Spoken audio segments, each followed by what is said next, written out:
स्वागत है। जय जिनेन्द्र सभी को। स्वागत है आप सबका हमारे सबके परमागम ऑनर्स डिस्कशन क्लब में। आई स्पेशली वेलकम स्वानुभूति दीदी, Rajesh ji sir and Jinal ji to the session. शुरू करने से पहले मंगलाचरण करते हैं। I would like to call Chitra ji for the मंगलाचरण। जय जिनेन्द्र सभी को। तो अपने इष्ट देव को नमस्कार कर इस कार्यक्रम की निर्विघ्न पूर्ति के लिए मंगलाचरण करते हैं। जय जिनेन्द्र।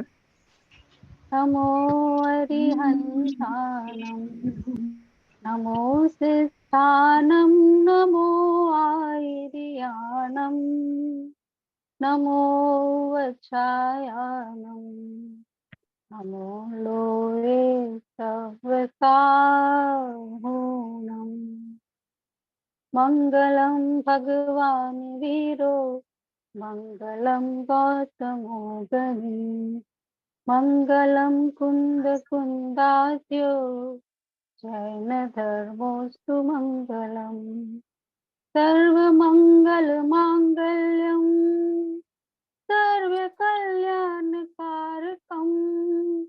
प्रधानम सर्वधर्माणां, जैनम जयतु शासनम, जैनम जयतु शासनम, जैनम जयतु शासनम। अब आपको एक ब्रीफ इंट्रोडक्शन देना चाहेंगे परमागम ऑनर्स डिस्कशन क्लब के बारे में।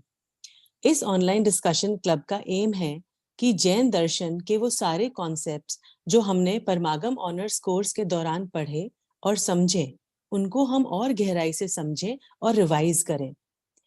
जैसा राजेश जी सर ने भी प्रेरणा दी कि इन 5 सालों में हमारी मोह की चट्टान पर जो हैमरिंग हुई है वो रुकनी नहीं चाहिए। और जैसा दीदी ने भी परसों के ही लेक्चर में कहा था, ज्ञान में प्रोसेसिंग हो, एब्जॉर्प्शन हो, संस्कार क्रिएट हो और यूजेबल कंटेंट बने, तभी धारणा में जाएगा। इसीलिए ही ये डिस्कशन क्लब का हमने प्रयास किया है। अब हम आपको थोड़ा फॉर्मेट के बारे में बताते हैं। तो ग्रुप में हर महीने टॉपिक्स शेयर किए जाएंगे। रिवीजन के लिए कोई भी स्टूडेंट किसी भी टॉपिक पर वॉलंटियर कर सकते हैं। 10-15 मिनट की प्रेजेंटेशन एक समरी की तरह की जाएगी। प्रथमानुयोग से भी पर्टिकुलर टॉपिक से रिलेटेड कहानी प्रिपेयर करेंगे। फिर इसी पर आपस में चर्चा होगी और प्रश्न लिए जाएंगे। नेक्स्ट सेगमेंट में शंका समाधान होगा। तत्व ज्ञान से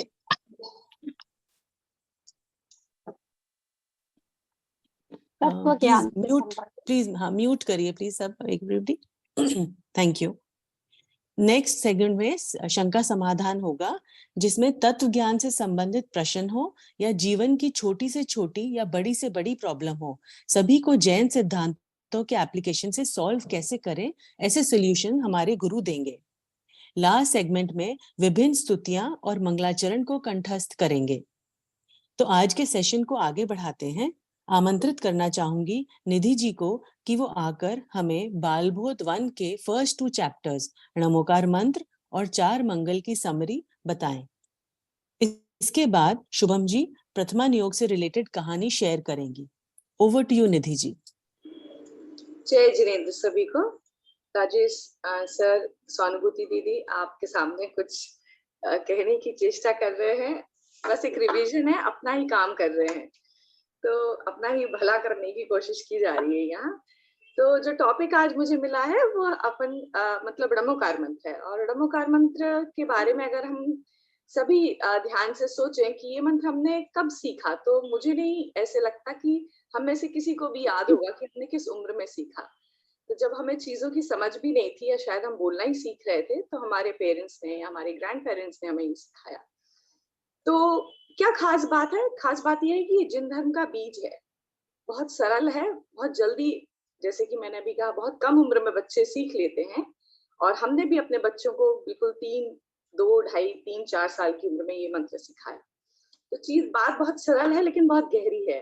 कोशिश करते हैं आज कुछ उन पहलुओं को छूने की जिनके जानने के बाद हम इस मंत्र की और महिमा आएगी। और इस मंत्र के बारे में और विशेष जानकारी होगा। तो जैसे कि ये कब लिखा गया, किसने लिखा, किस रूप में लिखा गया, किस भाषा में लिखा, इसका सही उच्चारण क्या है, और भी सारी चीजें से कैसे किस तरह से हम लाभान्वित हो सकते हैं। तो इन सब पहलुओं पर आज हम थोड़ी सी प्रकाश डालेंगे, कोशिश करेंगे इनको समझने की। तो शुरुआत सही उच्चारण से ही करते हैं। तो हम सभी एक बार इसका सही उच्चारण करेंगे। नमो अरहंताणं, नमो सिद्धाणं, नमो आयर्याणं, नमो उवच्छायाणं, नमो लोये सवसाहुरम्। तो जैसे कि हमने देखा कि यह हमने 5 परमेष्ठियों को नमस्कार किया इस नमोकार मंत्र में। तो ये परमेष्ठी कौन होते हैं? जो परम पद में स्थित हैं वे हमारे परमेष्ठी हैं, या दूसरी तरह से देखें तो जो हमें सबसे प्रिय हो, सबसे इष्ट हो, वो परमेष्ठी कहलाते हैं। तो हमने देखा कि इसमें 5 पद हैं, है ना, और इन 5 पदों को 4 स्टेप में हमने इसको रिसाइट किया है। तो ये बहुत महत्वपूर्ण बात है कि 5 पदों को 4 स्टेप में हमने इसको रिसाइट किया है। इसका अर्थ बहुत सिंपल है, सभी को इसकी जानकारी है, फिर भी एक बार इस पर हम ध्यान देंगे। अरिहंतों को नमस्कार हो, सिद्धों को नमस्कार हो, आचार्यों को नमस्कार हो, उपाध्यायों को नमस्कार हो, और लोक में सर्व साधुओं को नमस्कार हो। अब ये जो नमो लोये सब साहुड़म, या लोक में सब साधुओं को नमस्कार हो, ये जो पद आया नमो लोये, ये ऐसा नहीं है कि हम सब साधुओं को ही नमस्कार कर रहे हैं, सब अरिहंतों को नहीं कर रहे हैं। ये जो नमो लोये शब्द है, ये अंत दीपक है।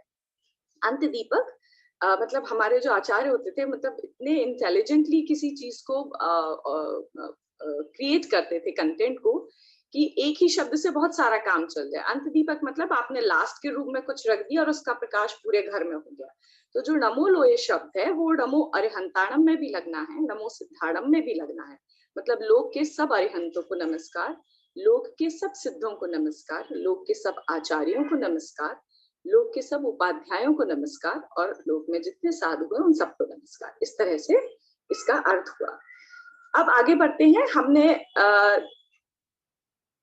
जो नमो अरहंताणम का उच्चारण खुद किया या किसी और के मुंह से सुना, तो हमने देखा कोई अरहंताणम बोलता है, कोई अरिहंताणम बोलता है, और कहीं कहीं मैंने नहीं देखा, बुक की बात है, अरुहंताणम भी आया है एक वर्ड।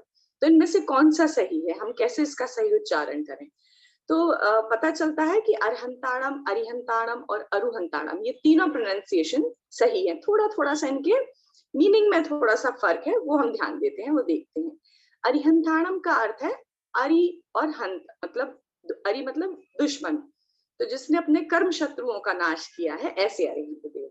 अरहंताणम उनको पूज्यपने के कारण अरहंताणम उनको बोलते हैं।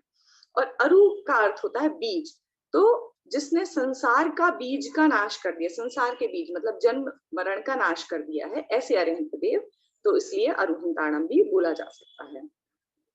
अब हम देखेंगे कि ये जो भाषा है इसमें वो कौन सी प्रयोग की गई है। नमो अरिहंताणम की जो भाषा है वो है प्राकृत भाषा, ना हिंदी है ना संस्कृत है, ये सबसे प्राचीन भाषा है, और बाकी जितनी भी भाषाओं का उद्गम हुआ है इसी भाषा से हुआ है।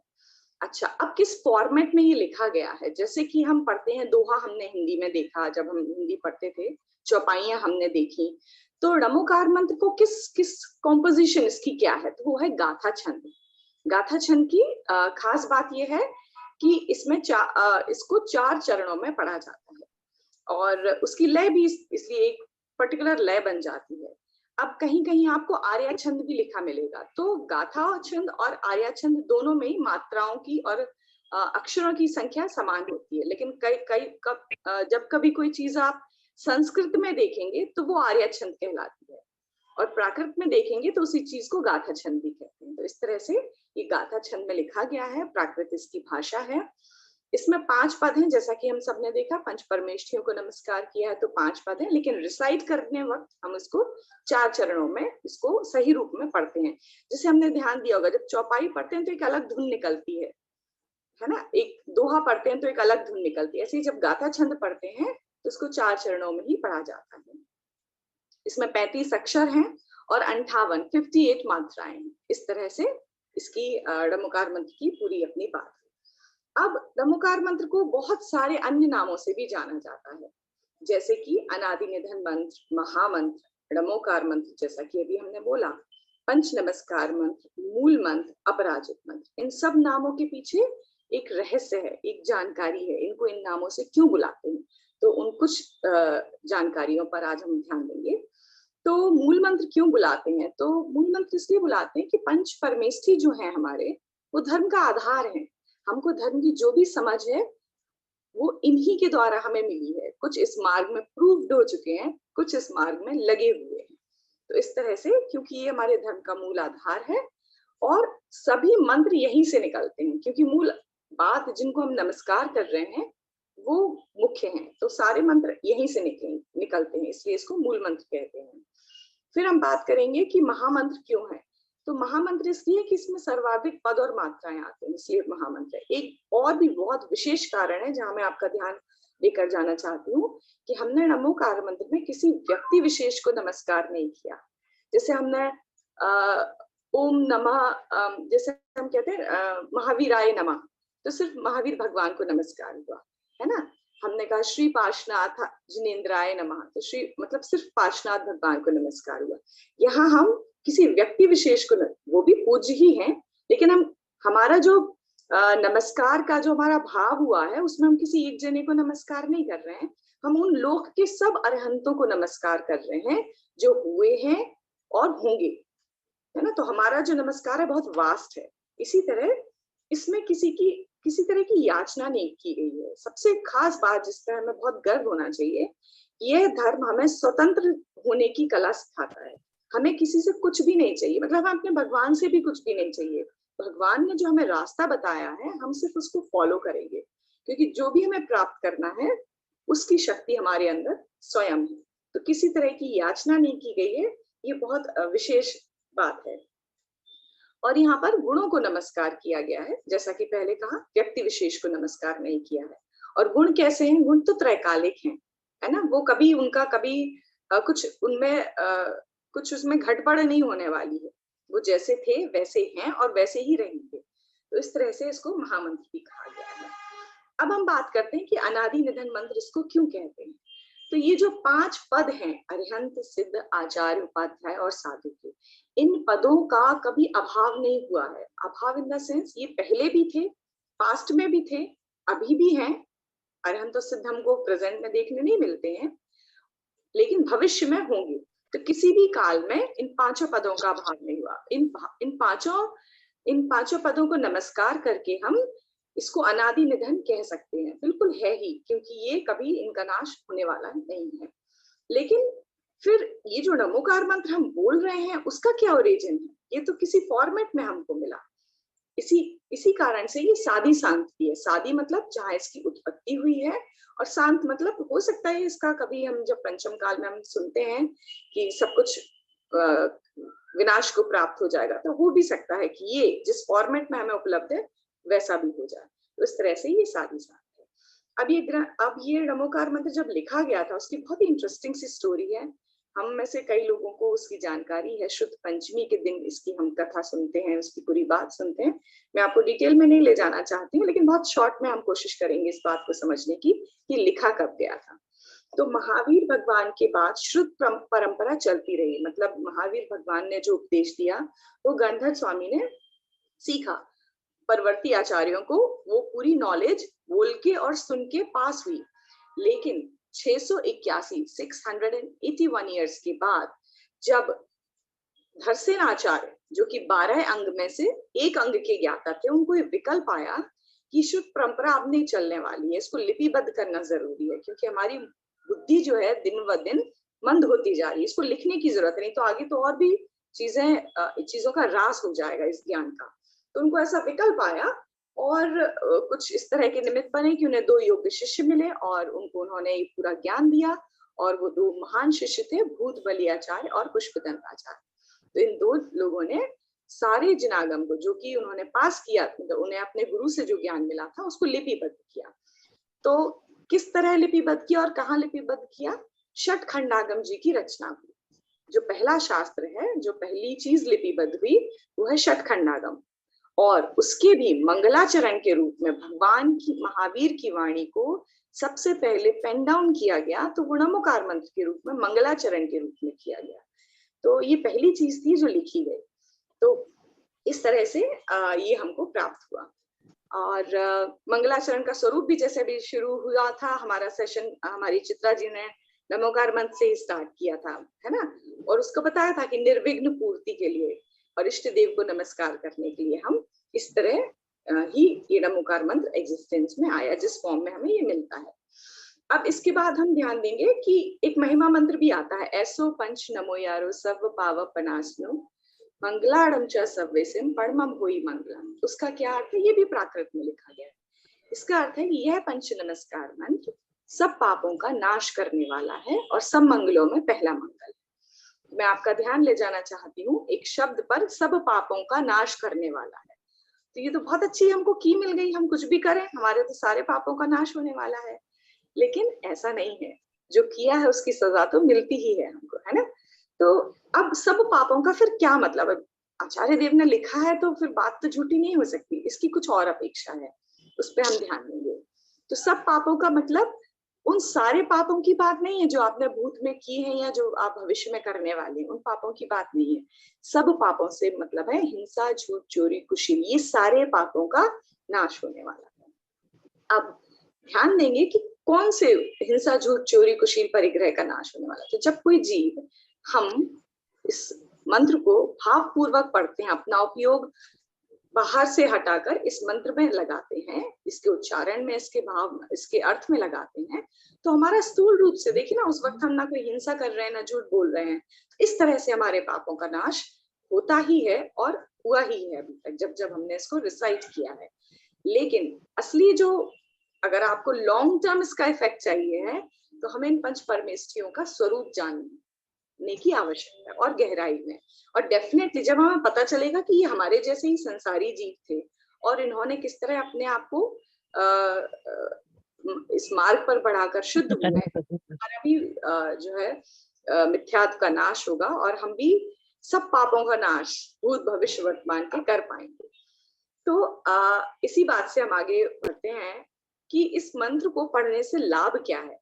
क्योंकि हमारी वृत्ति ऐसी है कि हम कोई काम करें, बुद्धिपूर्वक अबुद्धिपूर्वक हमारा ध्यान वहीं जाता है कि ये कर तो रहे लेकिन इसका कुछ फायदा भी है हमको। तो डेफिनेटली इसके बहुत सारे फायदे हैं।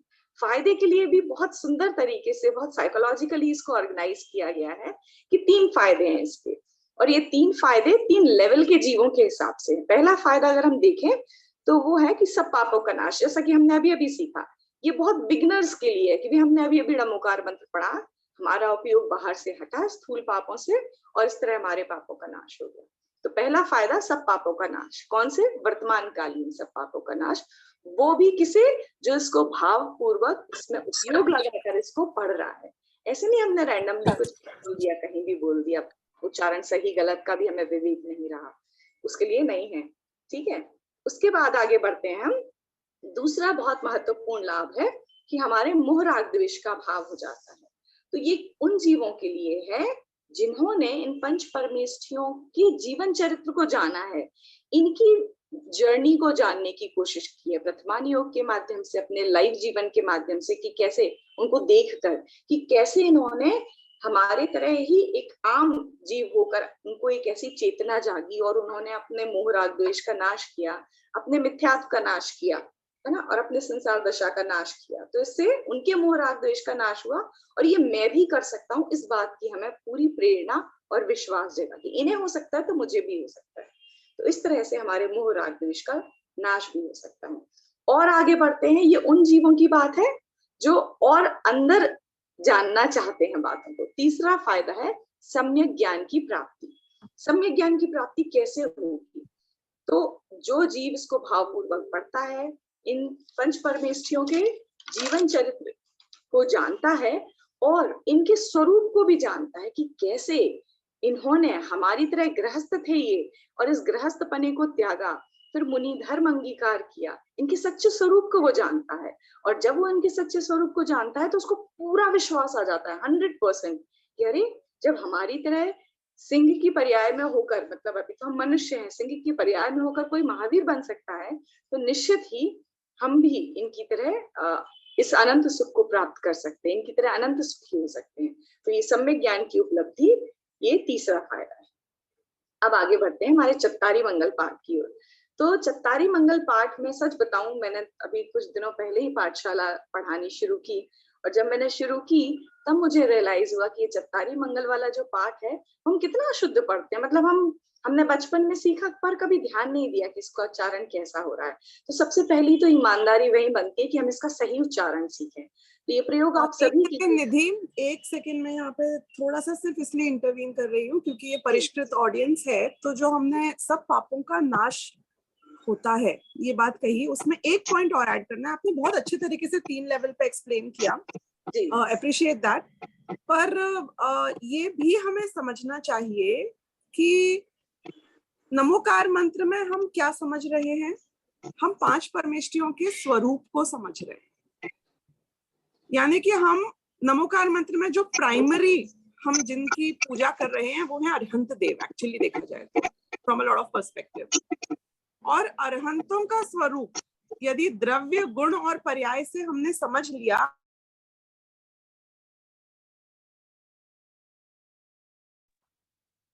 somebody muted me, okay, यदि हमने अरिहंतों का स्वरूप द्रव्य, गुण और पर्याय से समझ लिया, तो हमने अपने आत्मा का स्वरूप भी द्रव्य, गुण और पर्याय से समझ लिया है। ऐसा प्रवचन सार जी ग्रंथ में कुंदकुंदाचार्य ने 80वीं गाथा में भी लिखा है।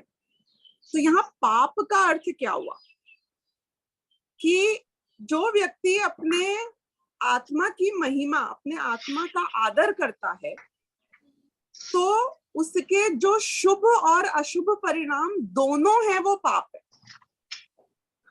यानी कि पाप तो पाप है ही, जो पुण्य है वो भी पाप है। और वो दोनों ही पाप, जो पुण्य रूप पाप है वो और जो पाप रूप पाप है वो, उन दोनों का उसके नाश होता है। क्योंकि जब आत्मा का आभास होता है, उसका अनुभव होता है, तो सारे विकारी परिणामों का नाश होता है। ऐसे समस्त संसार का नाश होना, ये पाप का नाश है। नमोकार मंत्र से असली फल जो हमें प्राप्त होगा वो है कि मेरे अशुद्ध भाव, जो शुभ और अशुभ रूप है, उन सबका नाश होगा। तो कारण में कार्य का उपचार होता है। तो नमोकार मंत्र मेरे पूर्ण मुक्ति का कारण बनेगा। ऐसे मेरे समस्त संसार रूपी पापों का नाश होगा। ये नमोकार मंत्र को समझने का फल है। और वो नमोकार मंत्र समझना यानी कि उन 5 परमेष्ठियों की महिमा आना, और उन 5 परमेष्ठियों की महिमा आना यानी कि वीतरागता की, सर्वज्ञता की महिमा आना। और वो वीतरागता और सर्वज्ञता की महिमा आना, ये ही हमारे नमोकार मंत्र का पाठ करने का असली शॉर्ट टर्म फल हो सकता है। और लॉन्ग टर्म फल तो हमारे स्वयं की वीतरागता है, वो है। बस इतना सा पॉइंट मुझे ऐड करना था। बाकी आप 4 मंगल पाठ में। Thank you. बहुत सुंदर दीदी, आपने इसको और गहराई से और अच्छे से स्पष्ट किया। Thank you so much. चलिए, तो चत्तारी मंगल पाठ के उच्चारण पे अब हम चलते हैं। तो सभी जिन्हें आता है, सबको ही आता है, एक बार जरूर एक्सपेरिमेंट करें कि हम कहाँ शुद्ध पढ़ते हैं इसको। चत्तारी मंगलम अरिहंता मंगलम सेथा मंगलम साहु मंगलम केवली पणतो धम्मो मंगलम। चत्तारी लोगुत्तमा अरिहंता लोगुत्तमा सिद्धा लोगुत्तमा साहु लोगुत्तमा केवली पणतो धम्मो लोगुत्तमो। चत्तारि शरणं पवव्जामि अरिहन्ते शरणं पवव्जामि सिद्धे शरणं पवव्जामि साहु शरणं पवव्जामि केवली पणतं धम्मं शरणं पवव्जामि। तो 3 शब्द हमने नए देखे यहाँ, उनके बारे में हम बात करेंगे। उसके पहले देखेंगे कि यहाँ चत्तारी मंगल की भी भाषा जो है वो प्राकृत है। अब हमने प्रश्न जरूर उठेगा हमारे दिमाग में कि हमने नमोकार मंत्र में तो 5 परमेष्ठियों को नमस्कार किया था, और यहाँ मंगल के नाम पे हम कह रहे हैं चत्तारी मंगल। 4 ही मंगल हैं। अरिहंत मंगल है, सिद्ध मंगल है, साधु मंगल है, और केवली भगवान के द्वारा बताया हुआ धर्म, मंगल, उत्तम या शरण। तो थोड़ा सा इस बारे में ध्यान लेके जाएंगे कि साधु जब हम कह रहे हैं तो उसमें ही हमारे आचार्य और उपाध्याय गर्भित हो जाते हैं, क्योंकि साधुपना तो उनकी है ही। आचार्य और उपाध्याय जो उनको पद मिले, उनको विशेष गुणों के कारण मिले हैं, और मोक्ष मार्ग में इनकी आवश्यकता नहीं है। इनफैक्ट इनको छोड़कर ही जब कोई जीव साधु पद में वापस आते हैं, तभी अपनी वो जर्नी स्टार्ट करते हैं अपनी वीतरागता की उत्कृष्टता पाने की। तो इस तरह से ये हमने देखा कि किस तरह से साधु शब्द में ही आचार्य और उपाध्याय गर्भित हो गए हैं। अब यहाँ पर अरिहंत को अरिहंता क्यों लिखा, थोड़ा सा मैं कोशिश कर रही हूँ, मुझे इतनी नॉलेज नहीं है व्याकरण की, जो मैंने पढ़ा बस मैं फॉरवर्ड करने की कोशिश कर रही हूँ। तो अरिहंत की जगह जो हमने अरिहंता लिखा, तो उसका क्या रीजन है, क्योंकि हम लोग के सब अरिहंतों को नमस्कार करते हैं, अरिहंता इज अ प्लूरल फॉर्म, इस तरह से अरिहंता आया। और धर्म को सिंगुलर फॉर्म में लिया है, केवली पणत्तो धम्मो लोग धम्मो मंगलम। तो धम्म केवली, सब केवलियों के द्वारा बताया गया, धर्म तो एक ही है। बात तो सबने वीतरागता और सर्वज्ञता, वीतरागता की ही की है, राइट। तो धर्म जो है वो सिंगुलर फॉर्म है, तो इस तरह से इसका फॉर्मेशन है। अब हम आगे बढ़ते हैं कि जो 3 शब्द हमें मिले यहाँ, मंगल, उत्तम और शरण, इनके क्या अर्थ हैं। तो मंगल का अगर हम अर्थ देखें तो मंगल को हम इस तरह से ले सकते हैं कि जो पापों को गलावे या नाश करे, एक तो ये मीनिंग, और फिर सच्चा सुख उत्पन्न करे। इस तरह से जो सब पापों को गलावे और हमें सच्चा सुख उत्पन्न करे, उसे मंगल कहते हैं। तो ये मंगल कौन है हमारे, ये मंगल हमारे अरिहंत देव हैं, सिद्ध हैं, सभी साधु हैं, और उनके द्वारा बताया गया जो धर्म है वह मंगल है। कैसे मंगल है कि ये इन जीवों ने, अरिहंत और सिद्ध देव की अगर हम बात करें तो इन्होंने अपने सारे पापों का नाश कर दिया है, और ये हमें सबसे सुखी दिखाई देते हैं, है ना। तो ये खुद मंगल स्वरूप है और हमें वही प्रेरणा भी देते हैं। और हमारे जो साधु परमेष्ठी वो इस मार्ग पर अग्रसर हैं, पूर्णता को प्राप्त नहीं हुए वीतरागता की, लेकिन वो इस मार्ग पर अग्रसर हैं, इसलिए वो भी मंगल है। इसी तरह अब हम उत्तम शब्द की ओर देखते हैं। तो उत्तम का बहुत सरल सा मीनिंग है, हम सभी को पता है। उत्तम का अर्थ है जो सर्वश्रेष्ठ है, जो सबसे ऊंचा है, जो सबसे अच्छा है। तो डेफिनेटली हमारे पंच परमेष्ठी और उनके द्वारा बताया गया मार्ग हमारे लिए उत्तम है, सर्वोत्तम वस्तु है वो हमें जो प्राप्त हुई है। अब हम जाएंगे शरण शब्द की ओर। तो जब उच्चारण करें तो एक बात जरूर ध्यान रखें, जो गलती मैंने की, काफी लंबे समय तक चत्तारी शरणम पवजामी ही बोलती थी मैं, क्योंकि हम हिंदी में शरण वर्ड यूज करते हैं ना, शरण नहीं यूज करते हैं। लेकिन थोड़ा और पता चला आगे कि प्राकृत में श लेटर ही नहीं है, सिर्फ स है, तो शरणम ही इसका सही उच्चारण है।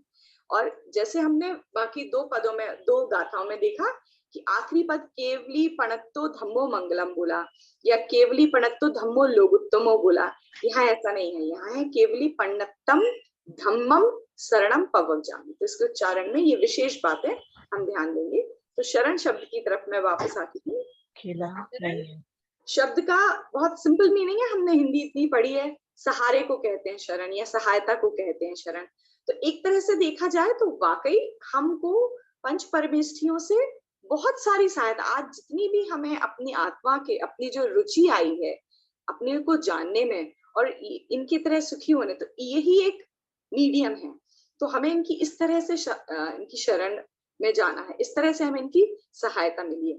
लेकिन हम इसका लिटरल मीनिंग ना ले लें कि इनके मतलब मंदिर में ही इनकी शरण ही पकड़ के, वैसी वाली शरण की यहाँ बात नहीं है ना। तो शरण मतलब इनके द्वारा जो हमें मार्ग उपदेशित हुआ है, जो हमें मार्ग पता चला है, उसको अगर हम फॉलो करेंगे तभी हम इनकी सच्ची शरण में हैं, और इन्हीं के जैसे हम सुखी हो जाएं, यही इनकी सच्ची शरण में जाना है। तो इस तरह से ये पूरी डमोकार मंत्र के बारे में जानकारी हुई। तो अपना हित चाहने वाले हम सभी लोग अगर इसको अच्छे से पढ़ें, इन महापुरुषों के जीवन को जानें और इनके बताए हुए मार्ग पर चलें, तो हम इन्हीं की तरह अनंत ज्ञान, अनंत दर्शन, अनंत सुख और अनंत वीर्य को प्राप्त कर सकते हैं। इसके साथ ही मैं यहाँ विराम लेती हूँ। सबका धन्यवाद। जय जय।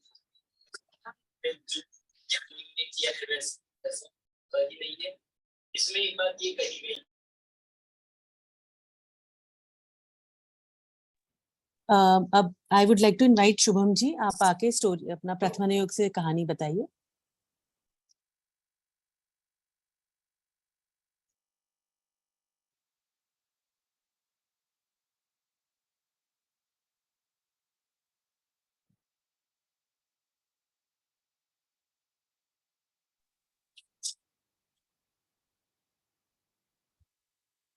जय जिनेन्द्र सभी को। नमोकार मंत्र के महत्व और फल को प्रकट करने वाली अनेक कथाएं जैन साहित्य में आई है। इस महामंत्र का बड़ा भारी फल जैन साहित्य में बतलाया गया है। एक बार जिसने भी भक्ति भाव पूर्वक इस महामंत्र का उच्चारण किया वही उन्नत हो गया। जो व्यक्ति श्रद्धा पूर्वक इस महामंत्र का उच्चारण, स्मरण या चिंतन करता है उसके सभी कार्य सिद्ध हो जाते हैं। नमोकार मंत्र में इतनी बड़ी शक्ति है कि इसकी साधना से अंजन चोर जैसे व्यसनी व्यक्ति भी निर्वाण प्राप्त कर सकते हैं। तिर्यंश भी इस महामंत्र के प्रभाव से स्वर्ग आदि सुखों को प्राप्त हुए हैं। इस महामंत्र का प्रभाव अद्भुत है। जैसे कि पाश पुराण में बताया गया है कि भगवान पारसनाथ ने अपनी छद्मस अवस्था में जलते हुए नाग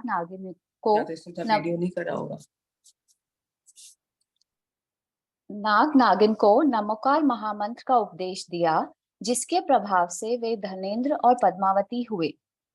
इसी प्रकार जीवनधर स्वामी ने कुत्ते को नमोकार महामंत्र सुनाया था, जिसके प्रभाव से कुत्ता स्वर्ग में देव हुआ।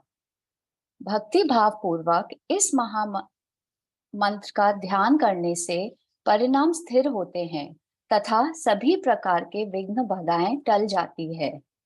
धर्मामृत की कथा में अनंतमती के व्रतों की दृढ़ता का वर्णन करते हुए बताया गया है कि अनंतमती ने अपने संकट दूर करने के लिए कई बार इस महामंत्र का ध्यान किया। इस मंत्र के स्मरण से उसका बड़े से बड़ा कष्ट दूर हुआ है। जब वेश्या के यहाँ अनंतमती के ऊपर उपसर्ग आया था, उस समय उसके दूर होने तक उसने समाधि मरण ग्रहण कर लिया और अन्न पानी का त्याग कर पंच परमेष्टि के ध्यान में लीन हो गई। नमोकार मंत्र का आश्रय ही उसके प्राणों का रक्षक था। जब वेश्या ने देखा कि यह इस तरह मानने वाली नहीं है, तो उसने सोचा कि इसके प्राण लेने से अच्छा है कि इसे राजा के हाथ बेच दिया जाए। राजा उस दिव्य सुंदरी को देखकर बहुत प्रसन्न हुआ और उस वेश्या को विपुल धनराशि देकर विदा किया। अनंतमती नमोकार मंत्र का स्मरण करती हुई ध्यान में लीन थी। उसके मुख पर अद्भुत तेज था। उसी नमोकार मंत्र के ध्यान में इतनी लीनता देख शासन देव को उसकी रक्षा करने आना पड़ा। जिस प्रकार अग्नि का स्वभाव जलना, पानी का स्वभाव शीतलता, वायु का स्वभाव बहना है, उसी प्रकार नमोकार मंत्र की आराधना का फल समस्त उपसर्ग और कष्टों को दूर करना है। शासन देव ने अनंतमती के द्वारा राजा को क्षमा प्रदान कराई। अनंतमती ने राजा से कहा, धर्म से बढ़कर कोई भी वस्तु हितकारी नहीं है। पापी से पापी व्यक्ति भी इस महामंत्र के ध्यान से सभी प्रकार के सुख प्राप्त करता है। राजा ने भी नमोकार मंत्र का ध्यान किया, जिससे उसकी आत्मा में विशुद्धि उत्पन्न हो गई। अनंतमती ने भी अपने पिता से स्वीकृति लेकर वरदत्त मुनिराज की कमल श्री आर्यका से जिन दीक्षा ले ली और निकांक्षित व्रत पालन करने लगी। वह दिन रात नमोकार मंत्र में लीन रहकर तपचरण कर 12वें स्वर्ग में 18 सागर की आयु प्राप्त कर देव हुई। इस प्रकार नमोकार मंत्र की साधना से अनंतमती ने अपने सांसारिक कष्टों को दूर कर आत्म कल्याण किया। अतः हम सब भी इस मंत्र के उच्चारण से परिणामों में असंख्यात गुनी विशुद्धि उत्पन्न कर सकते हैं। इसी भावना से मैं विराम देती हूँ। धन्यवाद।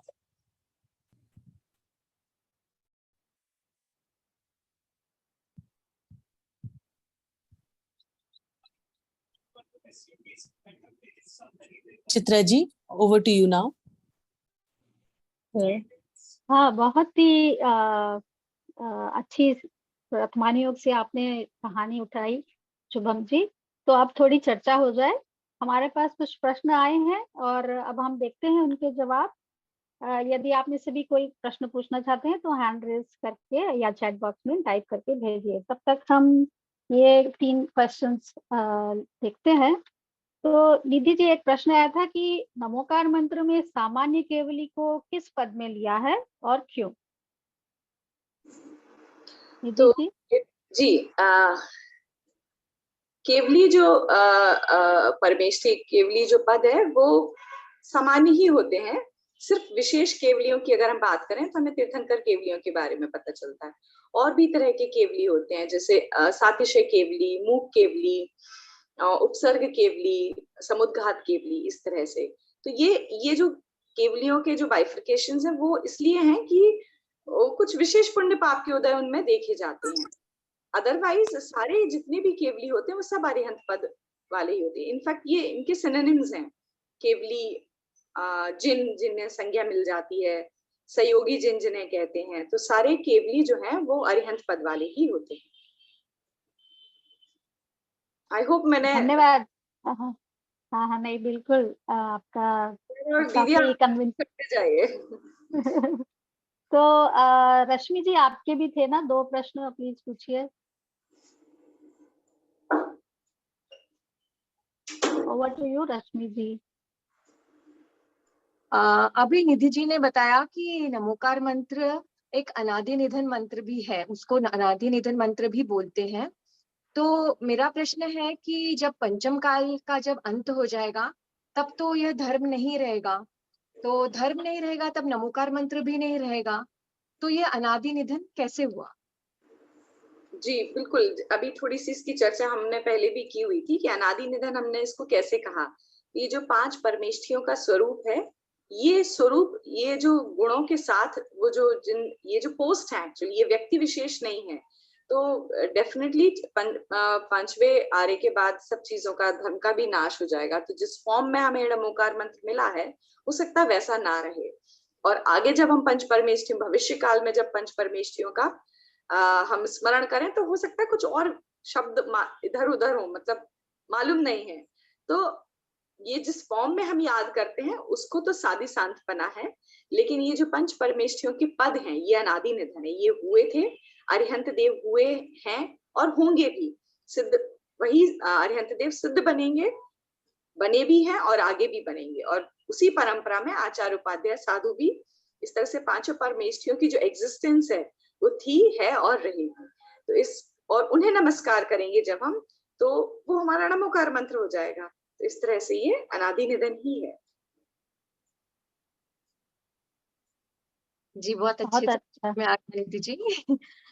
मेरा और एक प्रश्न है, वैसे तो वो स्वानुभूति दीदी ने उस पर थोड़ा सा प्रकाश डाला ही है, फिर भी जैसे कि अभी नमोकार मंत्र के बाद जो हम पद बोलते हैं कि ऐसो पंच नमो यारो सव पावक पणासनो, तो यहाँ पे ऐसा क्वेश्चन आ सकता है कि ये सब पापों का जब नाश करने वाला है तो हर कोई ये सोचेगा कि मैं पाप कर लूं और बाद में नमोकार मंत्र बोल लूं तो मेरे सारे पाप नष्ट हो जाएंगे, तो इस तरह से तो सब पाप करने लगेंगे। तो इस पे क्या सॉल्यूशन है? मैं चाहूंगी स्वानुभूति दीदी इसको और अच्छे से हमें एक बार बताएं प्लीज। अपन अलग अलग अपेक्षाओं से इसी प्रश्न का उत्तर समझते हैं कि पहली बात तो जो आपने कहा वैसा भी होता है, let me tell you that, जिसका अर्थ है कि आपसे पाप तो हो गया, ठीक है, और क्योंकि हम थोड़े वैसे जीव हैं जो पाप को पाप समझते भी है। जैसे एक आदमी है वो झूठ बोलता है और झूठ बोलने को गलत भी नहीं समझता है। एक आदमी है हिंसा करता है, हिंसा करने को गलत भी नहीं समझता है। नॉनवेज खाता है, शराब पीता है और बोलता है इसमें बुराई क्या है। लेकिन हम में से, अभी हम अपनी बात कर रहे हैं, वो कैटेगरी के जीव तो नहीं है जो भोग लेते हैं लेकिन भोगों को गलत भी मानते हैं। तो सबसे पहला जो फल आपको मिला वो ये मिला कि आपकी श्रद्धा ने जब उसे गलत समझाए और फिर भी चारित्र की कमजोरी के कारण से, अभी हमें सम्यक दर्शन वाली श्रद्धा की बात नहीं कर रही हूँ, ये छोटी छोटी चीजों की बात कर रही हूँ पाप के केस में, कि मैं हिंसा को गलत तो मानता हूँ, मैं दिन में 6 बार मुंह झूठा करने को गलत तो मानता हूँ, वो बात अलग है कि मैं कर लेता हूँ और इसलिए जब 10 लक्षण पर्व हो तब मैं कोशिश करता हूँ कि नहीं करूं। तो ये श्रद्धा के लेवल पे मैं गलत चीज को गलत मानता हूँ और अपनी चारित्र की कमजोरी के कारण, यानी जो अपना राग है उसका संवरण नहीं कर पाता हूं, इसलिए मैं फिसल जाता हूं. That is helping you. And how do you remind yourself of that every time? कि जब भी समझो दिन में हम अपने भोगों में लीन हो गए, वापस बिजनेस में, काम धंधे में, सब में, लेकिन जब मैं मंदिर गया सुबह और भगवान के दर्शन किए, तो रास्ते में हो सकता है ड्राइव करते वक्त बहुत आकुलता कर ली हो, लेकिन भगवान को देख के फिर दादा कहते हैं ना, संतप्त मानस शांत हूं जिनके गुणों के गान में. ये गुणों का गान नमोकार मंत्र है, और संतप्त मानस शांत होता है क्योंकि that serves as a reminder. तो मैं अभी शॉर्ट टर्म में भी बात कर रही हूँ कि वो reminder helps you.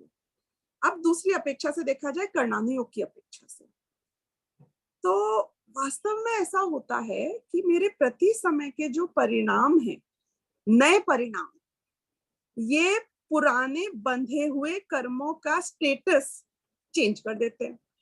Not all of them, निधत्ति निकाचित भी होता है, दैट इज ऑल राइट. लेकिन अभी मैंने पूर्व में जो परिणाम कर लिए, उससे जो कर्म बंध गए वो तो ठीक है, लेकिन वो पत्थर की लकीर नहीं है. क्योंकि मैं जो नए परिणाम करता हूं, उससे एक तो नया कर्म बंधन हो रहा है. निमित्त नैमित्तिक कर्म की संबंध की अपेक्षा समझना, लेकिन नया कर्म का बंधन हो रहा है पुण्य या पाप रूप से. उसके अलावा जो ऑलरेडी कर्म बंधे हुए थे, वो कर्मों में भी स्टेटस चेंज हो रहा है. सो उदाहरण के लिए अगर हम ये लेते हैं तो, कि मुझे बहुत जोर से गुस्सा आया था और मैंने समझो गाली बक दी, पाप हो गया.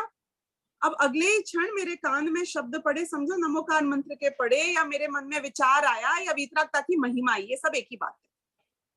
वीतरागता की महिमा आना यानी कि नमोकार मंत्र की महिमा आना, यानी कि आत्मा की महिमा आना, ये सब कुछ एक ही कैटेगरी में गिनेंगे हम.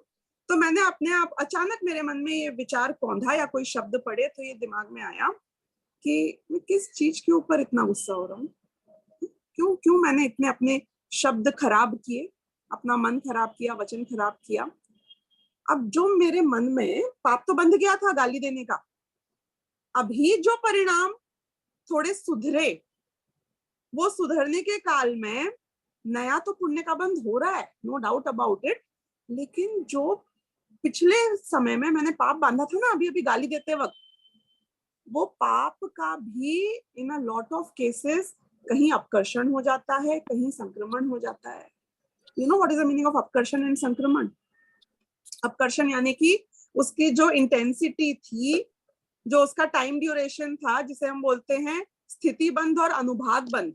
यानी कि समझो मैंने ऐसा पाप बांधा था कि उससे अभी इस तरीके से होता नहीं है, मैं सिर्फ उदाहरण के लिए दे रही हूँ. समझो उस गाली से मैंने ऐसा पाप बांधा था कि मेरे सर पे डंडे पड़ेंगे किसी के, इतना तीव्र क्रोध आया था. लेकिन अब वो जो पाप बंध गया था ना, जिससे मेरे सर पे डंडा पड़ने वाला था, मेरा सर फूटने वाला था, मेरे अच्छे परिणामों के कारण उसका अपकर्षण हुआ. तो वो इंटेंसिटी ऐसी हो सकती है कि अब डंडा नहीं पड़ेगा, मुझे भी गाली सुनने मिलेगी. और वो ऐसा भी अपकर्षण हो सकता है स्थिति का कि कोई 1 घंटा आधा घंटे तक नहीं सुनाएगा. मैं गाड़ी में जा रहा हूँगा और एक रिक्शे वाला को मैं शायद रास्ता नहीं दूंगा, तो वो मुझे गाली मंबल कर देगा. कितना इंटेंसिटी लो हो गई अब उसकी, और मेरी तो खिड़की बंद होएगी तो गाली ढंग से मुझे सुनाई भी नहीं देगी. I know he said something, he cursed me. I don't know what he specifically said. अभी आप ये देखो, इंटेंसिटी डंडे से लेकर एक कर्स तक, और वो भी जो कितनी देर, क्योंकि रिक्शा भी मूविंग है, गाड़ी भी मूविंग है, hardly for a few seconds. यानी कि उसकी स्थिति भी बहुत रिड्यूस हो गई. मेरे नए परिणाम से नया पुण्य बंधा, पुराना पाप कट गया, नहीं रिड्यूस हो गया. सर्टेन केसेस में संक्रमण हो जाता है, यानी पाप बदल के पुण्य भी हो जाता है. अब मैं आपको एक और बहुत छोटा सा एक बात और बताऊंगी, बहुत इंटरेस्टिंग है जानने के लिए इससे रिलेटेड. कि आपने देखा होगा बहुत सारे केसेस में हमने सुना ना कि 700 वर्ष की आयु थी वो अंतिम चक्रवर्ती की, लेकिन 33 सागर की आयु बांधी उन्होंने नरक की. तो कुछ तो पुण्य कभी कमाए होंगे चक्रवर्ती ने भी. क्यों? क्योंकि 700 वर्ष में बांधा हुआ पाप 33 सागर तक कैसे फल देगा? ये रेशियो थोड़ा समझ में नहीं आता है कभी कभी. क्योंकि जो पाप आपने बांधा, एक तो हर अंतर मुहूर्त में अशुभ से शुभ, अशुभ से अशुभ भी होता है। यानी कि 100% वो आदमी ने पाप ही पाप बांधा होगा ऐसा हमको पचता ही नहीं। और ऐसा उल्टा भी होता है कि सपोज आप लोगों के जीवन में आपने समझो बहुत अच्छे मंद कषाय के परिणाम भी रखे हैं और थोड़े पाप के परिणाम भी हुए हैं, लेकिन आप तो देवगति चले गए, और देवगति चले गए और वहां हजारों सालों की आयु है, तो ये 80 साल की आयु के फल में जो हजारों साल की आयु मिलेगी, वहां पे ये रेशियो कैसे बैठ रहा है? तो उसका भी लॉजिक है। लॉजिक ये है कि ये जो सपोज कोई नरक गति जाता है ना, तो उसके जितने छोटे मोटे पुण्य होते हैं उन सबका संक्रमण हो जाता है और वो पुण्य भी पाप रूप हो जाते हैं। सच्ची में ऐसा होता है कई केसेस में। और जो देवगति जाते हैं उनका उल्टा होता है कि जो पाप होते हैं वो पुण्य में कन्वर्ट हो जाते हैं। अभी कैसे होता है और कब होता है, मतलब ये सब ऐसे गारंटीड नहीं है, मोटा मोटी बता रही हूँ कि ऐसा होता है। और वो कैसे होता है कि जो जीव यहाँ से समझो नरक गति में चला गया, अब नरक गति के प्रथम समय में उत्पन्न होने से लेके जो वो तीव्र कषाय के परिणाम कर रहा है ना पूरे time, that is not only adding to the new पाप कर्म, it is also changing the status of the पूर्व पुण्य ना जो पड़ा हुआ है सत्ता में। तो वो उन सबको भी जैसे गुड़ के ऊपर धूल बिठा दो तो वो धूल भी मीठी हो जाती है, पर धूल का स्वाद तो मीठा नहीं होता है। तो इतने पाप के ऊपर थोड़ा सा पुण्य हो वो भी पाप रूप हो जाता है, और इतने पुण्य के ऊपर थोड़ा पाप हो वो भी चेंज हो जाता है। यानी कि मेरा ये कहना है कि आज तक हमने जो कुछ किया, जैसा किया, उससे घबराने की जरूरत नहीं है, और उससे मेरा भविष्य बहुत बिगड़ जाएगा ऐसा समझकर अब मैं नमोकार मंत्र बोल लूंगा तो कौन से पापों का नाश हो जाएगा, कि यदि इन स्पिरिट नमोकार मंत्र का अर्थ आपने समझा है, वही जो अरिहंतों को द्रव्य गुण पर्याय से समझते हैं वो वाला अर्थ समझा है, वीतरागता की महिमा आई है, तो प्रति समय अपनी निषेध बुद्धि एक, और बी हमारे उस निषेध बुद्धि के कारण जो कषायों की ओवरऑल मंदता आती रहती है, प्रति समय निरंतर वृद्धिंगत होती है वो मंदता, यानी कि बढ़ती है वो मंदता, उससे हमारे कार्य अपने आप व्यवहार की दृष्टि से भी सलट जाते हैं और पापों का नाश हो जाता है। तो एक्चुअली में जो आपने ये बात कही कि मैं नमोकार मंत्र बोलूंगा तो क्या फर्क पड़ेगा, सच्ची में कि फर्क पड़ेगा, क्योंकि 2 दिन से नहीं नहाया हो, लेकिन जब नहा लेते हैं तो गंदगी तो साफ होती ही है ना। अनादिकाल का बंधा हुआ कर्म हो, लेकिन एक अंतर मुहूर्त में सारे 8 कर्म कटते ही है ना, और कट जाते हैं और मुक्ति हो जाती है। तो पुराने कर्मों को काटना पॉसिबल है, अब वो कटते हैं। ओके, थैंक यू दीदी। 2 प्रश्न और आए हैं चैट बॉक्स में, आप लेना चाहेंगे क्या वो? नमोकार मंत्र से रिलेटेड है। हाँ मैं 1 सेकंड पढ़ रही हूँ, मैंने पढ़ा नहीं है, 1 सेकंड ना। So where are we? Jainan, thank you for such an explanation. Namokar mantra. My question is writing mantra for household activities like purchase of car, house, etc., or business activities an act of disrespect of this mantra? Actually, no.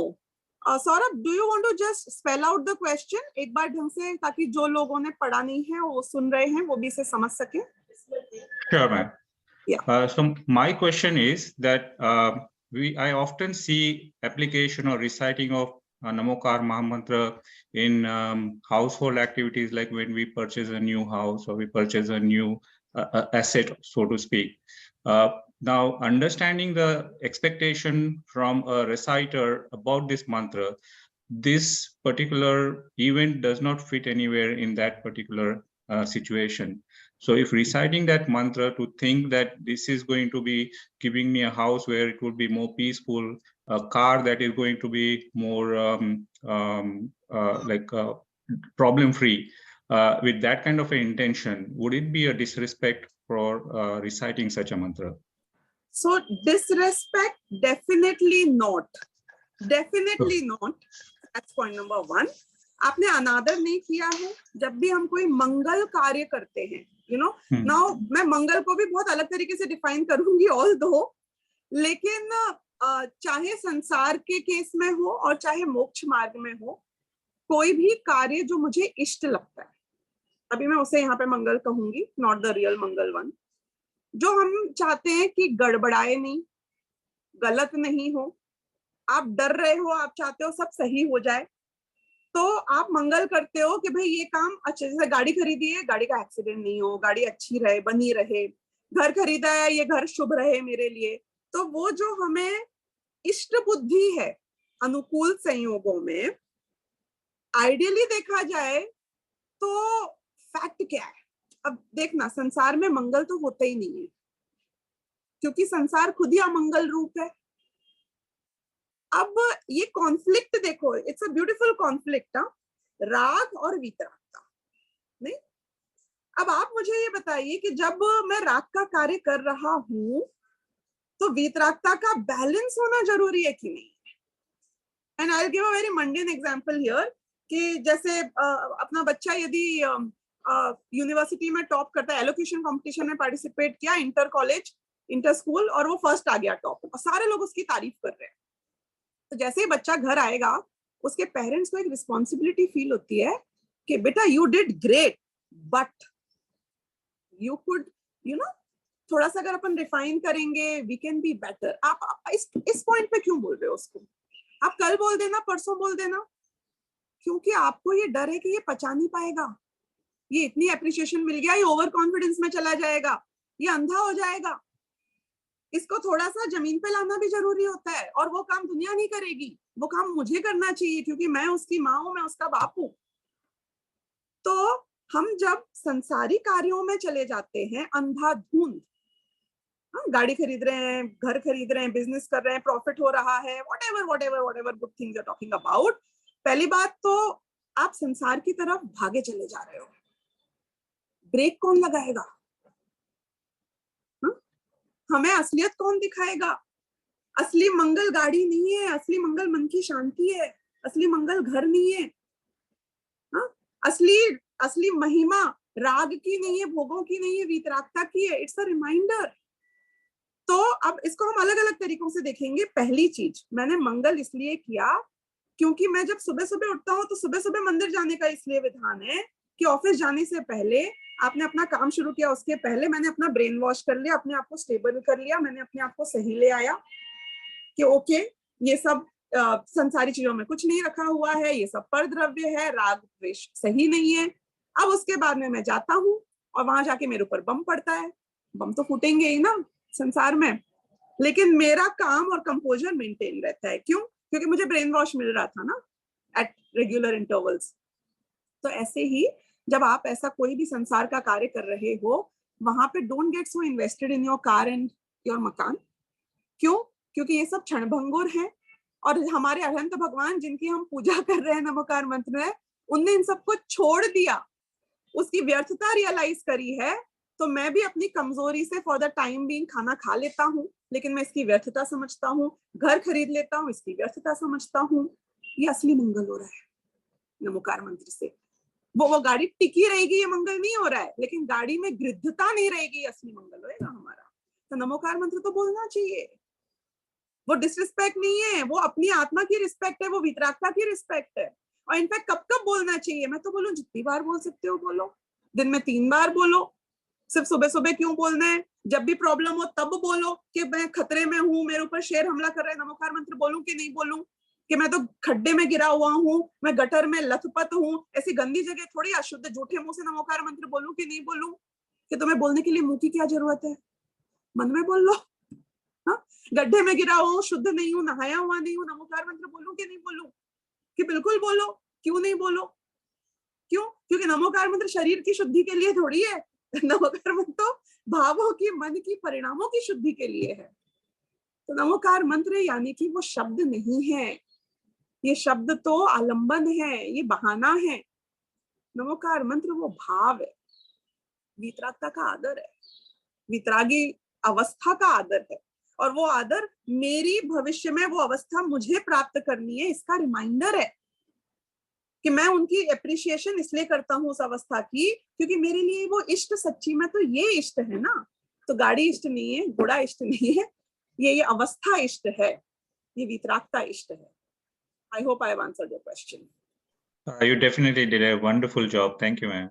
Yeah. It's a very nice eye opener for me. Great. Welcome. Thank you. Next question किसने लिया था? Garima ji Burdia, if you want to spell it out for everybody's sake while I am also reading it. जी, जय जिनेंद्र सभी को। मेरा प्रश्न था कि अरहंतों को सिद्धों से पहले लिया गया है क्योंकि उन्होंने हमें सिद्धों के बारे में बताया है, मुक्ति का मार्ग बताया है। तो जो केवली उपदेश नहीं देते हैं तो उनसे हमारा प्रयोजन कैसे सिद्ध होता है? उन्हें हम अरहंत पद में अगर ले तो किस अपेक्षा से ले रहे हैं? मैं इसमें क्लैरिफिकेशन चाहती हूँ। Thank you. Good question. पहली बात तो हम अनेकांतात्मक दर्शन है ना, वस्तु का स्वरूप अनेकांतात्मक मानते हैं और शाद्वाद वाणी से बात करते हैं। एक अपेक्षा है सही, उसका मतलब ये नहीं है कि दूसरी अपेक्षा नहीं हो सकती है। At some point in time एक अपेक्षा को मुख्य किया जाता है, at some other point in time other अपेक्षा को मुख्य किया जा सकता है। तो सेल्फिश तो हम हैं ही, और होने में कोई गलती भी नहीं है, मतलब there is no problem with that, you know why? Because हमें तो हमारा जो धर्म है वो सेल्फिश होना ही सिखाता है, वो स्व के उन्मुख होना है, स्व का कल्याण करना है। सेल्फिश दूसरे का नुकसान करके नहीं होना है, ये ऐसा सेल्फिशपना है जिसमें अपना भी कल्याण होता है और दुनिया का भी अपने आप निमित्त रूप से उससे कल्याण होना होता है, तो हो जाता है। तो अब जो हमारा ये धर्म है, ये सम्यक दर्शन की प्राप्ति में या मोक्ष की प्राप्ति में निमित्त रूप से सिर्फ एक ही चीज को मानता है जिसे इंपॉर्टेंस दी गई है, और वो निमित्त किसको बताया गया है? बाकी तो हम निमित्तों को बिल्कुल रिजेक्ट कर देते हैं, बिल्कुल इंपॉर्टेंस नहीं देते हैं, लेकिन 5 लब्धियों में एज अ निमित्त रूप मैंडेटरी यदि कोई एक लब्धि है जो होती है, जिन जीवों का कल्याण होना होता है, तो वो लब्धि है देशना लब्धि। और वो देशना, आपको ये पता होगा कि अनादिकालीन मिथ्या दृष्टि जीव को पहली बार जब सम्यक दर्शन की प्राप्ति होगी तो वो उस देशना के बिना कभी नहीं होगी। देशना यानी कि we have to hear the right thing, the right perspective. अब ये सुनना है तो वो किसकी वाणी वो देशना बन सकती है? Who is that most authentic person? वो आप्त जिनकी वाणी देशना बनेगी। तो उसमें 2 क्वालिफिकेशन होनी चाहिए। एक तो वो सर्वज्ञ होने चाहिए, यानी उन्हें सब आना चाहिए। सर्वज्ञ वही बनता है जो पूर्ण वितरागी होता है, तो मैं वितरागता को सर्वज्ञता में यहाँ पे इंक्लूड कर रही हूँ। और दूसरा, उनकी कोई वाणी, कोई कम्युनिकेशन मीडियम, उनका तार मेरे तार से जुड़ने का कुछ माध्यम भी तो होना चाहिए, तो वो हितोपदेशी बना। How do I know? ना केवल ज्ञान तो उनके ज्ञान में, मुझ तक कैसे कम्युनिकेट होएगा वो? तो सबसे पहले मुझे जो वाणी मिलती है वो अरहंतों की वाणी मिलती है, तीर्थंकरों की वाणी मिलती है। इसलिए मुख्य रूप से अरहंतों में हमने उन तीर्थंकरों को लिया जिनकी वाणी से मेरा उद्धार हुआ है। अब आपने ऐसा भी देखा ही होगा कि अपन लोग जब बात करते हैं तो हम सबसे पहले गुरुदेव को याद करते हैं, पर गुरुदेव वाज नॉट, कुंदकुंदाचार्य से ज्यादा महान नहीं थे गुरुदेव, isn't it? 6वें गुणस्थानवर्ती मुनिराज कुंदकुंदाचार्य जिनने समय साल लिखा वो महान थे, कि उनकी अपेक्षा से मैं बात कर रही हूं कि जिन्होंने उस वाणी को हम तक पहुंचाया वो ज्यादा महान थे, जो 4थे गुणस्थानवर्ती थे समझो। लेकिन फिर भी मुझे तो फायदा, गुरुदेव नहीं होते तो नहीं मिलता ना, कुंदकुंदाचार्य का समय सार मंदिरों में रह जाता, तो मैं तो पहले गुरुदेव को याद कर लूं। तो ऐसे ही अरहंत समान रूप से महान है, लेकिन मेरा फायदा तो सबसे ज्यादा तीर्थंकरों से हुआ, और तीर्थंकरों में भी भगवान महावीर से हुआ। तो हम मंदिर बनाते हैं तो हम सामान्य अरहंत की मूर्ति नहीं बनाते हैं, हम भगवान महावीर के सबसे ज्यादा मंदिर बनाते हैं।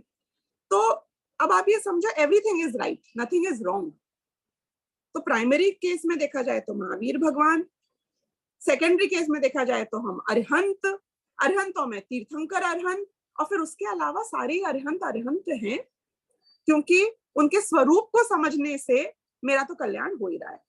अब ये तो हो गया दर्शन करने वाले 5 परमेष्ठियों की बात। एक तरीके से देखा जाए तो 5 परमेष्ठियों में मेरा भविष्य भी गर्भित है, निकट भविष्य गर्भित है। बहुत ज्यादा वक्त नहीं लगेगा अपने को, हाँ, पंच परमेष्टियों में हम भी सम्मिलित हो जाएंगे। अब हम आचार्य बने ना बने, उपाध्याय बने ना बने, तीर्थंकर बने ना बने, अगर स्वयं जो भविष्य में ये अवस्था प्राप्त करने वाले हैं उस अपेक्षा बात की जाए, तो खाली सामान्य साधु हो और सामान्य अरिहंत हो, चाहे मूक केवली हो, चाहे अंतकृत केवली हो, how does it make a difference as far as I get what I want? नहीं, हमें वो जो अवस्था चाहिए, क्योंकि कोई भी अरिहंत हो वो सिद्ध तो बनेगा ही, और हमारा परम लक्ष्य सिद्ध बनना है। तो what is right? Everything is right. ऐसा एक की कीमत पे दूसरा राइट नहीं होता है, यहाँ पे सब सही है। तो आपने बोला कि उनको सिद्धों से पहले क्यों लिया, और हमने इसीलिए क्योंकि देशनालब्धि उनसे मिलती है, क्योंकि सबसे पहले अरिहंत बनते हो, उनको ही हमने देखा है, उनको ही हमने जाना है। यहाँ तक कि हमारी आप लिमिट देखो, हम अपने मंदिरों में सिद्धों की मूर्तियां नहीं बनाते हैं। क्यों? क्योंकि मेरा ज्ञान इंद्रिय ज्ञान है, राइट? और मुझे जो आलंबन मिलेगा इंद्रिय ज्ञान से, वो उनकी मुद्रा को देखकर मिलेगा, जो शांत मुद्रा है, ना कि वो सिद्धों का खाली यदि आप बना देते हो कुछ। सिद्धों को नमस्कार करने के लिए तो मंदिर जाने की जरूरत नहीं है, पता है आपको ये बात? जहां मैं बैठा हूं वही सिद्ध क्षेत्र है। ढाई द्वीप में ऐसी कोई जगह नहीं है ऊपर यहाँ पे सिद्ध नहीं हूं। तो सिद्धों को नमस्कार करने के लिए तो यूं ही ऊपर देख लो। ऊपर भी क्यों देखो, आंखें बंद करके भी देख लो, क्योंकि सिद्ध दिखते थोड़ी आंखों से। तो ये जो स्थापना की गई वो अरिहंतों की स्थापना की जाती है। भगवान महावीर सिद्ध हैं, पर उनकी अरिहंत अवस्था की स्थापना की है हमने। यानी कि आप सिर्फ नमोकार मंत्र में नमो अरिहंताणम पहले नहीं बोल रहे हो, मंदिर में भी आप अरिहंतों की, वो जो सिद्ध बन चुके हैं उनकी भी अरिहंत अवस्था की मूर्ति बना के उनके दर्शन कर रहे हो। क्यों? क्योंकि मेरा इंद्रिय ज्ञान है, आलम्बन है, तो उनको देख के वो निमित्त बनता है, जिन मुद्रा को देख के अपनी आत्मा की मुद्रा बनाती है।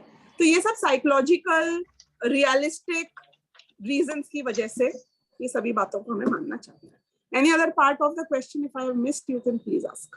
Thank you so much ma'am. Actually मैंने परमागम कोर्स अभी ज्वाइन किया है और कई सारी क्वेरीज मेरी ऐसी थी जो मुझे पहले आंसर नहीं मिली, लेकिन यहाँ स्टार्टिंग से समझते हुए मुझे काफ़ी अच्छा लग रहा है और उम्मीद करती हूँ कि इसी तरह से आगे मेरे जितनी भी जिज्ञासाएं है या जो चीज़ें अभी तक मैंने नहीं जानी वो सब मुझे जानने को भी मिलेगी और सही वे में जानने को मिलेगी इनफैक्ट। तो thank you so much ma'am कि ये कोर्स मैंने आपकी वजह से ज्वाइन कर पाई हूँ एंड होपफुली कि मैं पूरा कर पाऊँ। नहीं, होपफुली नहीं है, वो वर्ड हटा दो, बाकी सब सही है। You will definitely be able to do it. It's your willpower. आपका काल आया है, इसीलिए आपने इतना अच्छा निर्णय लिया है। ओके, मैंने संजीव जी के प्रवचन में सुना था कि अरहंत पद के सभी भूत भविष्य वर्तमान 24 तीर्थंकरों को लिया है, वहां उन्होंने तीर्थंकर शब्द का प्रयोग किया, केवली का नहीं। कृपया स्पष्ट कराएं। So this is fine. I think this is answered. Yes, yes, ma'am. Purva, why it's usually recited 9 or 108 times? See, हम अब सिर्फ एक ही बार बोल के रह जाएंगे तो शुरू होते ही खत्म हो जाएगा ना। मतलब अपन क्या है, थोड़े मोटी खाल वाले जीव है, नहीं अपनी मतलब मोटी बुद्धि है। कई बार आपने देखा होगा कि 3 बार तो कोई बोल देता है तो हम सुनते ही नहीं है, चौथी बार बोलता है तो हमारा थोड़ा ध्यान जागृत होता है। हाँ क्या, अच्छा ये मीनिंग है क्या। मतलब दे वांट टू एंश्योर, नहीं वी वांट टू एंश्योर कि वो अंदर तक। पहली बार आप सुनते हो तो आपने उसको सरफेस पे देखा है, फिर आपने दूसरी बार सुना तो आपने थोड़ा और उसके बारे में सोचा, क्योंकि between the first chanting and the second chanting यदि आपका उपयोग लगा हुआ है उसी विषय के ऊपर तो बहुत सारी नई बातें अपने ज्ञान में गे बनती है उसी सब्जेक्ट के ऊपर। तो अब वो काउंट क्या होना चाहिए?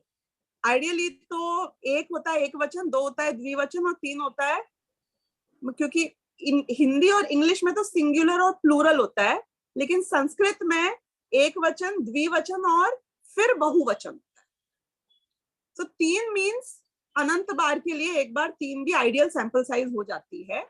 और फिर 9 बार इसलिए बोलते हैं क्योंकि उसके भी बहुत सारी व्याख्याएं आती हैं। एक आध मैं दे दूंगी, एक आध कोई और देना चाहे तो दे सकता है, कि 9 is a very unique number, नहीं यू नो सो मेनी महिमा ऑफ नंबर 9। तो इसलिए 9 को वहां पे डाल दिया कि 9 बार बोल लेते हैं भाई। एक ही अपेक्षा आ गई। दूसरा 108 की क्या अपेक्षा है कि भाई 108 गुण होते हैं हमारे साधुओं के, 1008 भी होते हैं। अब आपको वो greater than that you keep finding 9 into 9 into 9 you करके आप चेक करते हो कि मैं इसको किस चीज में डाल सकूं। तो इस तरीके से ये सब नंबर्स बना दिए जाते हैं। ऐसा कुछ सैक्रोसैंक्ट बाकी नंबर से रिलेटेड कोई बहुत बड़ी साइंस देखा जाए तो नहीं है। सॉरी मंजू जी, आपने कुछ बोला लेकिन मेरे तक आवाज नहीं आई।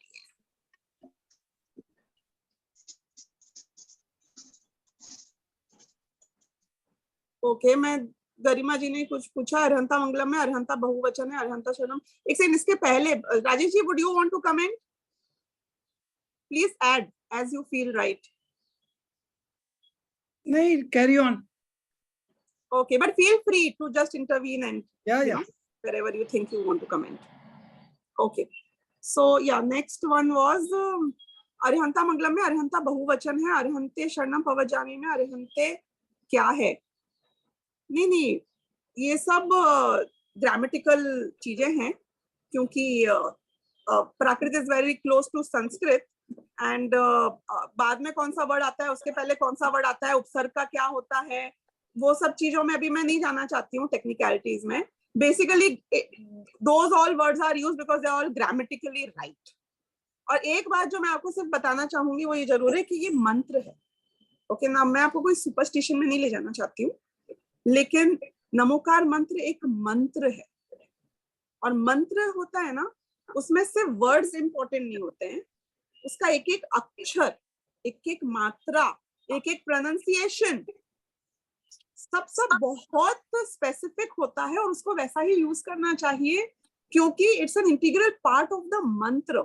मंत्र is not just a poem और अ रिसाइटल, यू नो, उसके बहुत सारे कॉनोटेशंस हैं। So again see, don't get into superstition. मैं सिर्फ उदाहरण देने के लिए सारी बातें बता रही हूँ। जैसे कि लाइट रेज, रेज तो रेज होती है, क्या फर्क पड़ता है कि ऐसा नहीं होता है। लेजर रे होती है, वो आपकी आंख का ऑपरेशन कर सकती है, आपको अंधा कर सकती है। एक्सरे की रेज होती हैं, तो वो रेज और रेज में क्या फर्क है? हाँ, मैंने अपने टॉर्च से रे दे दी और वो वाली रे आ गई, कि वो सर्टेन स्ट्रक्चर में है ना रे, तो उससे बहुत इफेक्ट होता है।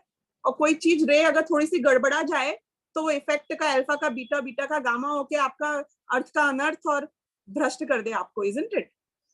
तो ऐसी शब्द जो है ना, इनमें भी सर्टेन एनर्जी, सर्टेन कॉनोटेशन होती है, उसमें एक एक चीज का अर्थ होता है, एक एक चीज का मीनिंग है। आपने नमोकार मंत्र की कहानी भी सुन रखी है ना, जहाँ पे वो एक मात्रा, एक अक्षर कम था, एक मात्रा ज्यादा थी, तो देवियां ही कोई कानी प्रकट हो गई और कोई एडिशनल प्रॉब्लम वाली प्रकट हो गई।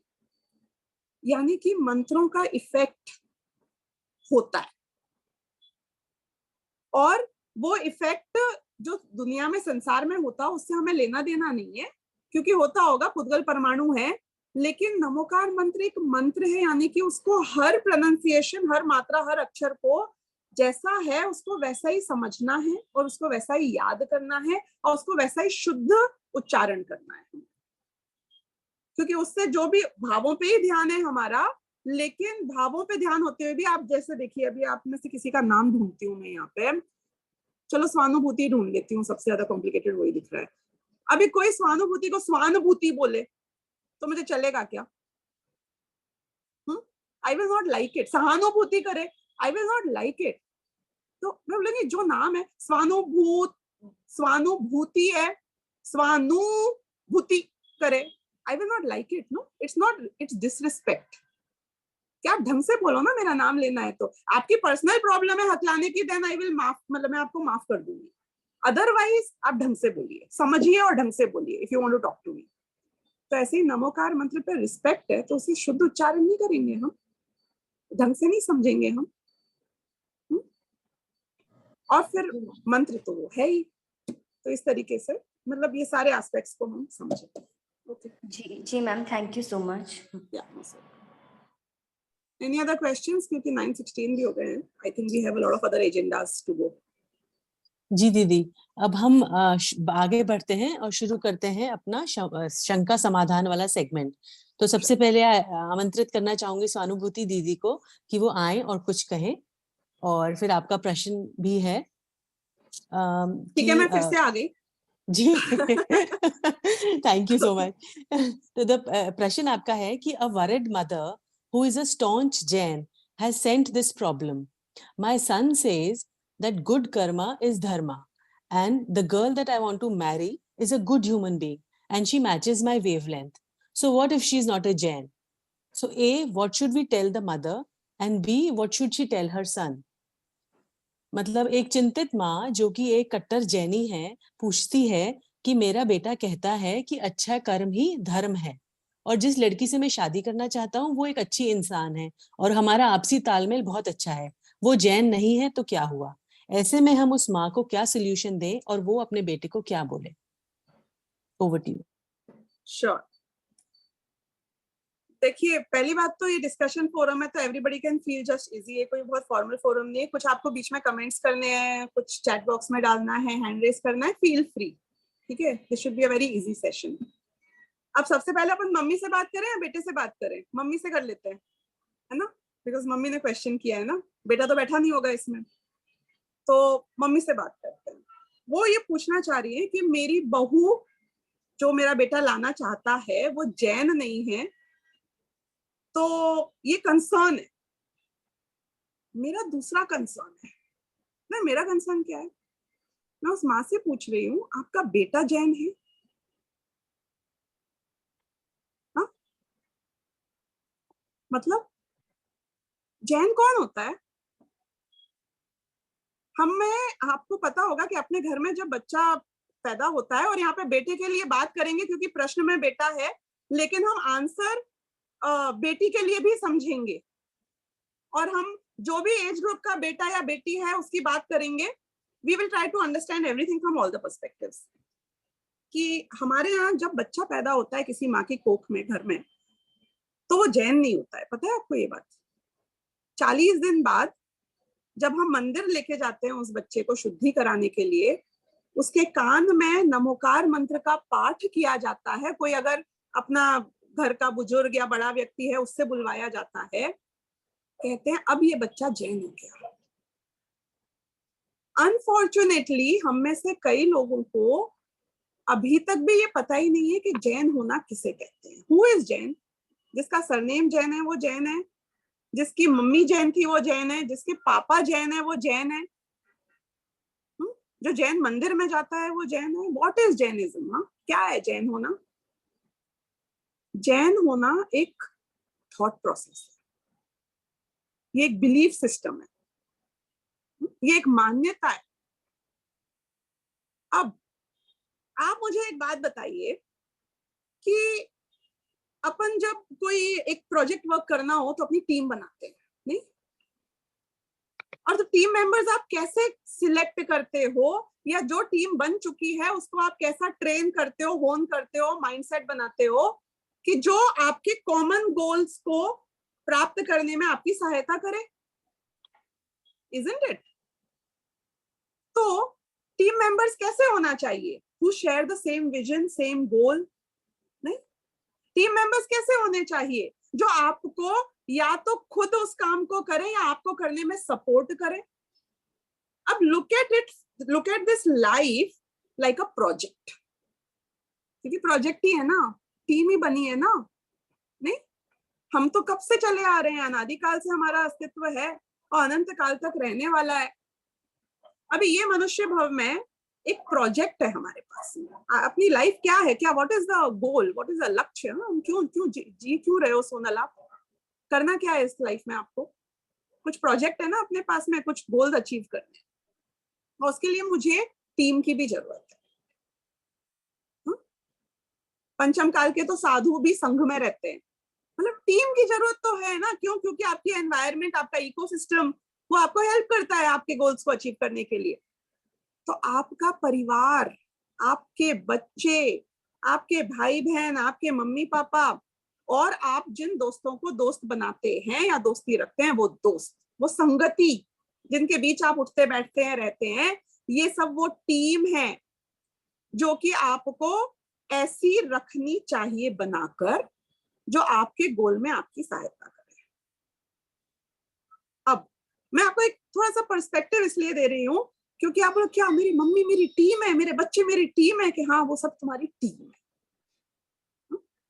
जिन दोस्तों के साथ तुम उठते बैठते हो, वो दोस्त यदि तुमको व्यसन में लेके जा रहे हैं तो वो टीम स्पिरिट को आपकी तोड़ रहे हैं, आपको आपके गोल से भ्रष्ट कर रहे हैं। और यदि वो आपको हेल्प कर रहे हैं, क्यों, क्योंकि ऐसा भी तो होता है कि मैं तो मूवी जाने की सोच रहा था और मेरा दोस्त बोला कि अरे अभी तो प्रवचन है, वहां चलते हैं। चल ठीक है, तू बोलता है तो प्रवचन चलते हैं। Team makes a difference. निमित्त नैमित्तिक संबंध की अपेक्षा ही बात चल रही है यहाँ पे। इकोसिस्टम बना रहे हो आप अपना। अब मैं उस माँ की अपेक्षा बात करती हूँ जिसके बच्चा आया, उसका एक नया टीम मेंबर इंट्रोड्यूस हुआ है। नहीं? अब वो जो नया टीम मेंबर इंट्रोड्यूस हुआ, उसको उसे अपना विजन, अपना गोल, अपनी लाइफ स्टाइल, अपना बिलीफ सिस्टम शेयर करना चाहिए, उसे समझाना चाहिए कि नहीं समझाना चाहिए। एक नमोकार मंत्र कान में डालने से तुम्हारी टीम बन गई? वो तो कुछ समझता भी नहीं था बेचारा बच्चा। हाँ, वो तो अभी पप्पू नहीं समझता है, उसे पप्पू बोलो तो वो नमोकार मंत्र का अर्थ समझ जाएगा। अरे ये तो एक बहुत सिग्नल करते हैं, ये तो क्या एक इंडिकेशन टाइप है। ये हमारे बच्चे मम्मी पापा बोलने सीखें, वहीं पे अरिहंत सिद्ध बोलना सीखें, ओम बोलना सीखें। ये हमारी जिम्मेदारी बनती है कि नहीं बनती है? वो बच्चा 1 साल का हो, 2 साल का हो, 2.5 साल का हो, आप मदर टॉडलर जाते हो, ऐसे मदर टॉडलर मंदिर होना चाहिए, मदर टॉडलर पूजन होनी चाहिए, मदर टॉडलर पाठशाला होनी चाहिए, मदर टॉडलर नमोकार मंत्र का पाठ होना चाहिए कि नहीं होना चाहिए? फिर आपको इतनी बड़ी रिस्पॉन्सिबिलिटी लगती है, karate class and drawing class. अरे वो कराटे जीवन में कभी उसके काम सच्ची में आने वाला है कि नहीं आने वाला है, हमें नहीं पता, क्योंकि हम चाहते भी नहीं है कि वो किसी से झगड़ा हो जाए तो अपने कराटे के मूव्स दिखाए, उल्टा खा के आ जाएगा। और वो ड्राइंग क्लास, सच बता देना कितने लोग ड्राइंग करते हैं, आर्टिस्ट लोगों को छोड़ देना 0.5%। मतलब मैं नहीं बोल रही हूँ क्लासेस मत कराओ, मैं भी कराती हूँ, आप भी कराओ, कराना चाहिए। फिजिकल फिटनेस सब इंपॉर्टेंट है, but at what cost? Not at the cost of the core धर्म के संस्कार। जो बेटा अपनी बहू जैन नहीं लेके आ रहा है, वो बेटा जैन नहीं है, क्योंकि उसको जैन आपने नहीं बनाया है, क्योंकि आपने अपने थॉट प्रोसेस उससे राइट टाइम पे शेयर नहीं किए। 8 साल से पहले बच्चे की सारी क्रियाओं का पुण्य पाप उसके माँ बाप को लगता है। पता है आपको ये बात? नहीं, सच्ची में 8 साल से पहले आपका बच्चा यदि आलू खा रहा है, तो बच्चे को तो जो लगेगा वो लगेगा, उसको छोड़ दो, उसको तो अज्ञान का सबसे बड़ा पाप वैसे ही लग रहा है। आपको लग रहा है उसके आलू के खाने का पाप, चाहे आप खाओ चाहे आप नहीं खाओ। कुछ माएं बोलती हैं, अरे बच्चा है, बच्चा तो रात में थोड़ा सा खा ही सकता है, 1 बिस्किट खा लेगा, क्या हो गया है? ऐसा नहीं, हम नहीं खाते हैं, हम तो बाजार का नहीं खाते हैं, बच्चे को बिस्किट दे देते हैं रात को, हम तो रात्रि भोजन नहीं करते हैं। पाप आपको ही लग रहा है। 8 साल तक बच्चे की 100% सोचने की जिम्मेदारी, करने की जिम्मेदारी सब आपकी है। और आपकी जिम्मेदारी 8 साल तक की नहीं है, परंपरा उसका जीवन जो गर्त में जाता है उसकी जिम्मेदारी भी आपकी है, क्योंकि 8 साल में आपने जो काम करना था वो नहीं किया। फिर मैंने तो 8 साल में पूरे संस्कार दे दिए, फिर भी बिगड़ गया तो कोई बात नहीं, then it is not your responsibility. So controllable, non controllable, ये डिफाइन कर लो पहले।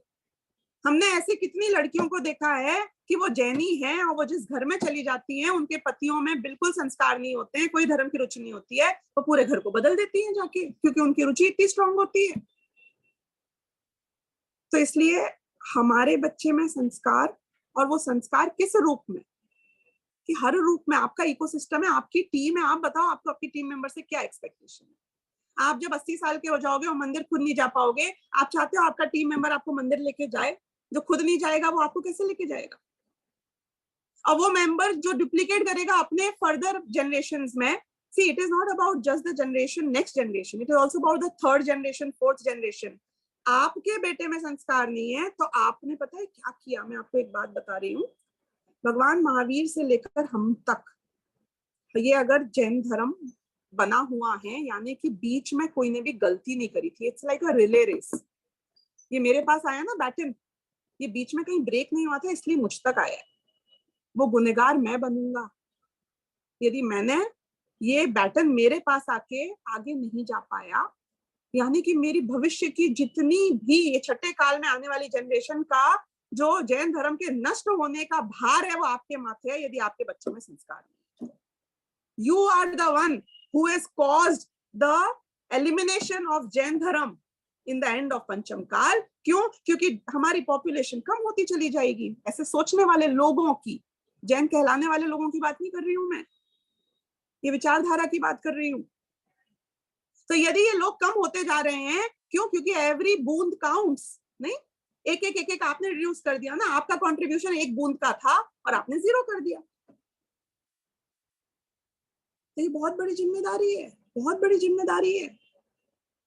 मैं तो अपनी लाइफ का एक ही गोल, अपने बच्चों की रिस्पॉन्सिबिलिटी एक समझती हूँ, तो वो एक ही समझती हूँ। कैरियर नहीं समझती हूँ, क्योंकि कैरियर तो बच्चे अपनी मर्जी से बनाएंगे ना। मुझे थोड़ी उन्हें बताना है कि तुम्हें इंजीनियर बनना है कि क्या बनना है, और जो बनना है वो बनेंगे।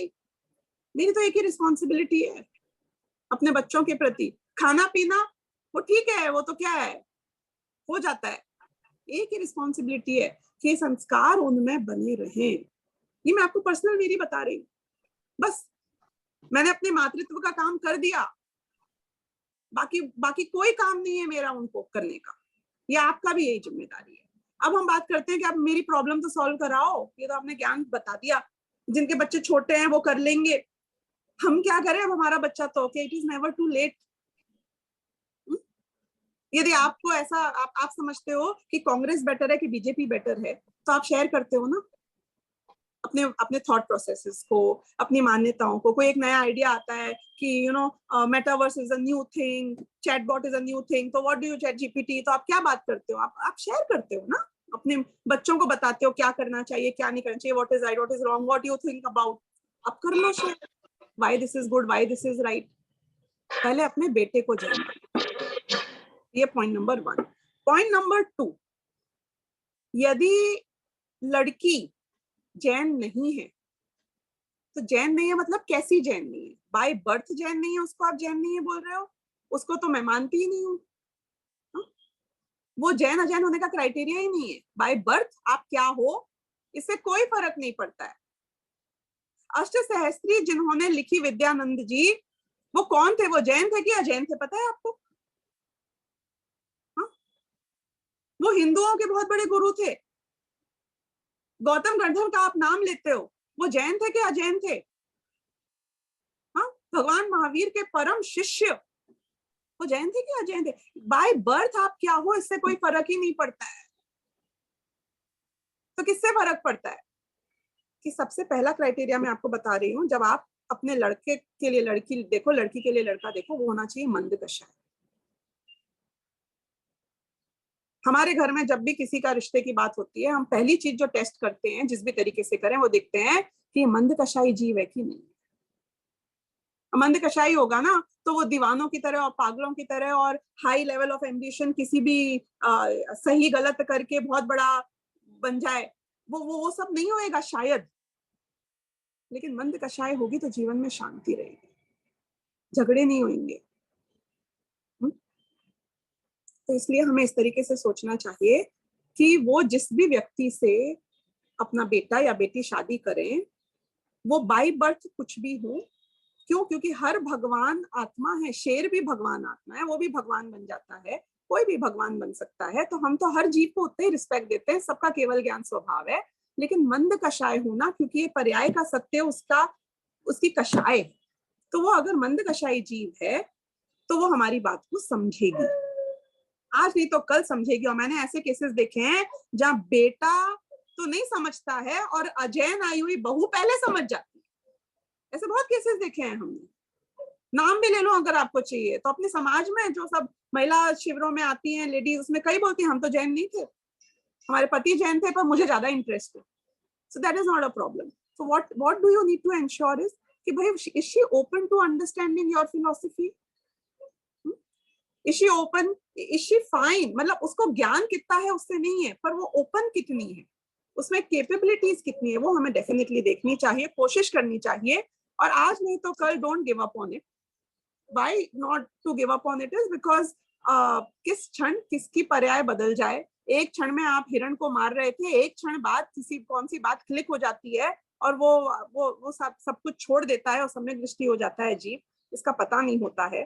तो इसलिए हम अपने बच्चों में ये संस्कार देने की इसलिए कोशिश करें क्योंकि मुझे अपनी टीम राइट चाहिए, और वो बच्चों में नहीं रहा तो आगे जाके जनरेशंस में नहीं रह पाएगा। तो जितना हो पाए उतना तो बढ़िया है, और नहीं हो पाए यदि, तो फिर भाई कंट्रोलेबल और नॉन कंट्रोलेबल है बात। तो मारीची को तो इन्फ्लुएंस नहीं कर पाया था कोई, और होने वाले इन्फ्लुएंस शेर की पर्याय में भी हो जाते हैं। तो ठीक है, मतलब फिर तो अपन अपने संयोगों को स्वीकार करेंगे जो भी है। और बेटे को क्या कहना चाहिए कि बेटे को ये कहना चाहिए कि तुम मेरी फिलॉसफी को, मेरी बात को एक बार समझ, ये वीतरागता में क्यों सुख है, ये क्यों मैं धर्म मानती हूँ, समता भावी क्यों हमारा गोल होना चाहिए, इसको समझ। और थोड़ा भी इंटेलिजेंट आदमी है वो आजकल समझता है, लॉजिक से बात समझाओ तो it is never too late. And वो शादी किसी से भी करे, गुड ह्यूमन बीइंग मानता है, यानी कि उसका दिल में कषाय मंद है, ये बात आप समझो। तो हमारा एक लेवल बहुत अच्छा बोला।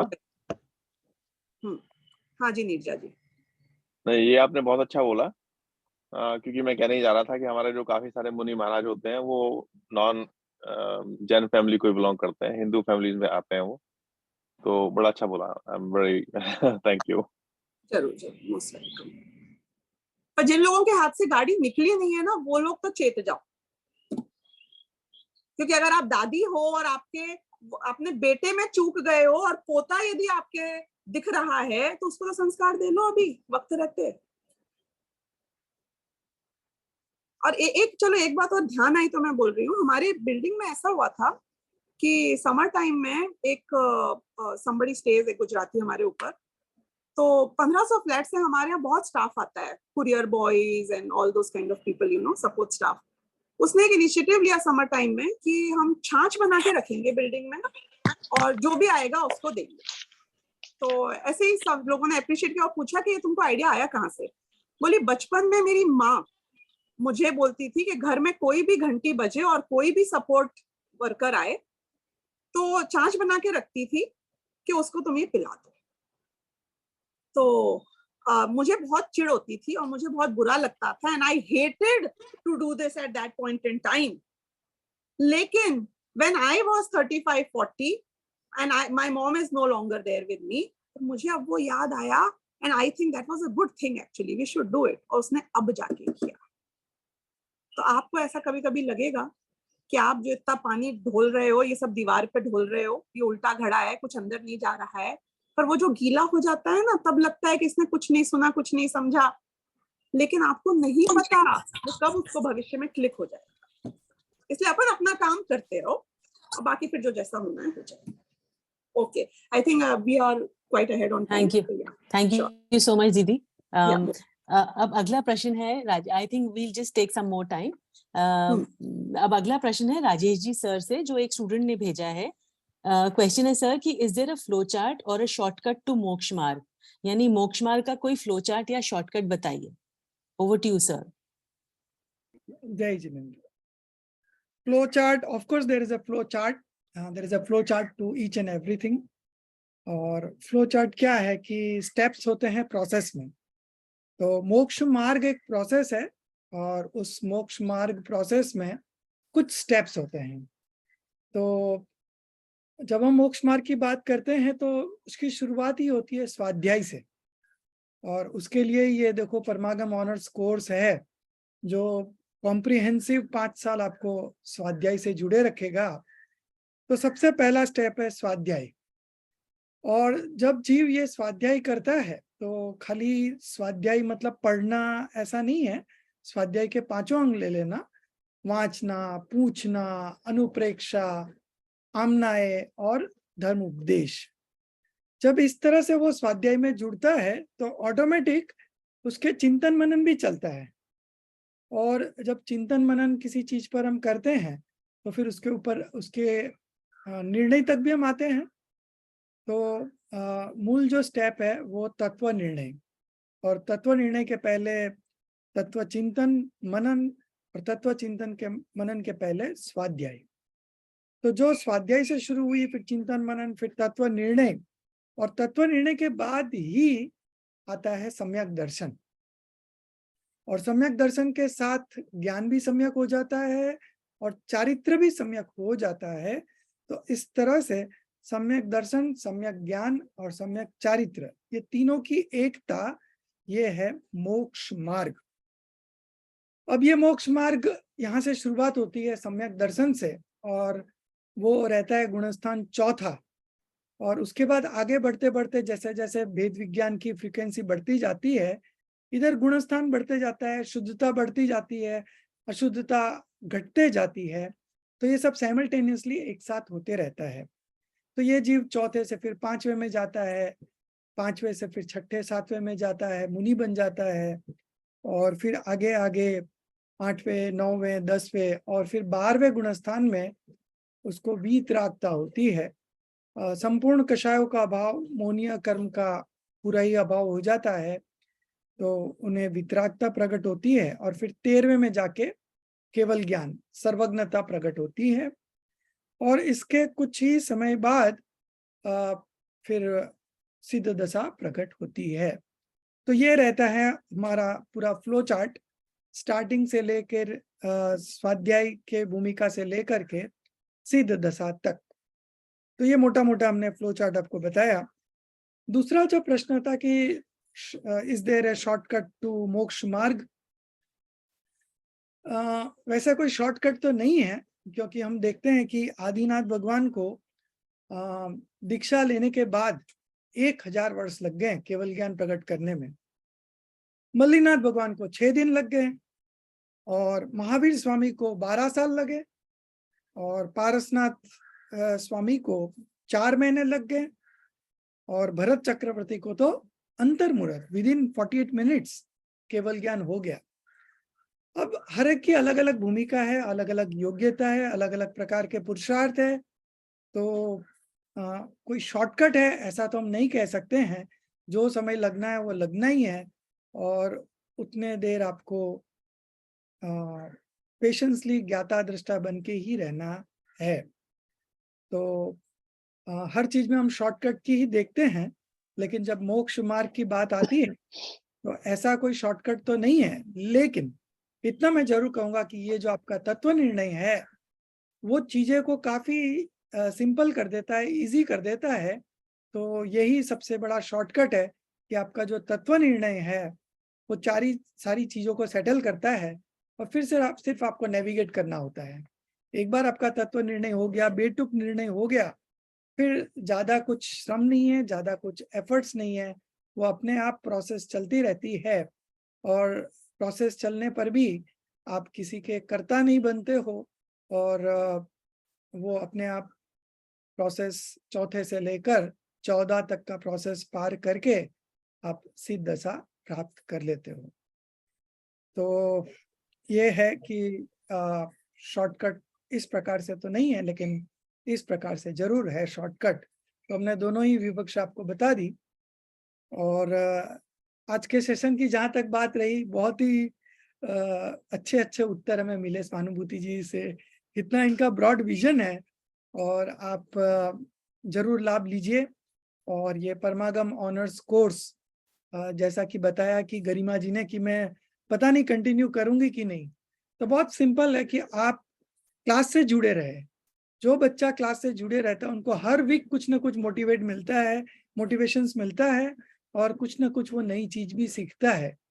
तो इस तरह से आपकी रुचि डेवलप हो जाएगी, और रुचि एक बार डेवलप हो जाएगी तो कैसे भी आपके जीवन में चैलेंजेस आ जाए, लेकिन आप ये मार्ग को नहीं छोड़ोगे।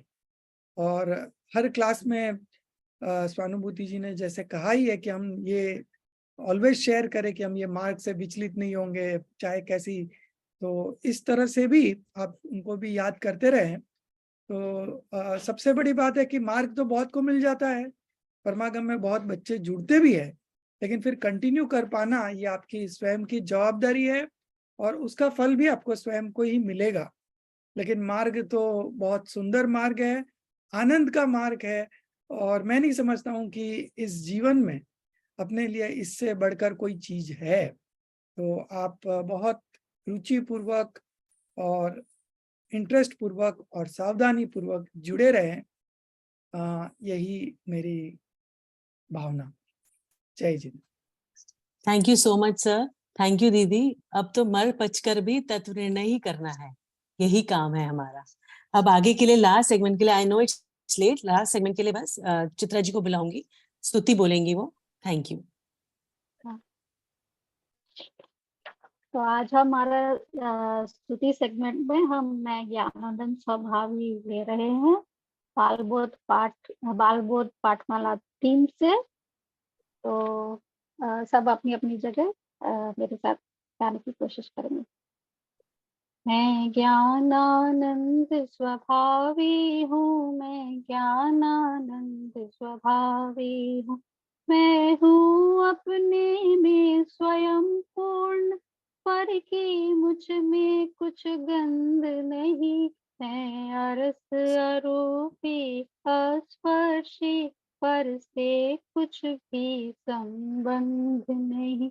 मैं रंग राग से भिन्न, भेद से भी मैं भिन्न निराला हूँ। मैं हूँ अखंड चैतन्य पिंड, निज रस में रंगने वाला हूँ।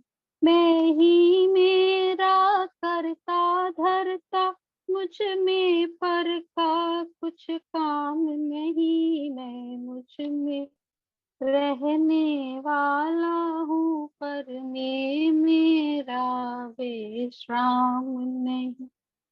मैं शुद्ध बुद्ध अविरुद्ध, एक पर परिणति से अप्रभावी हूँ। आत्मानुभूति से प्राप्त तत्व में ज्ञानानंद स्वभावी हूँ।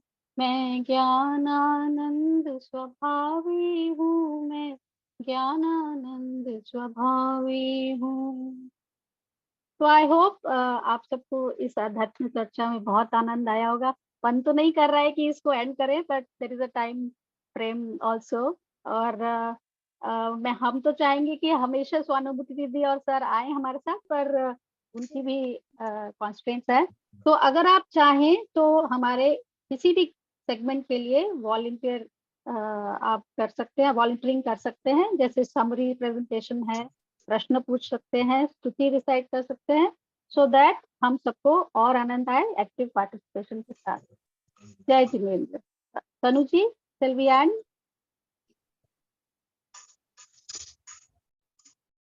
सभी को जय जिनेंद्र एंड बहुत बहुत धन्यवाद।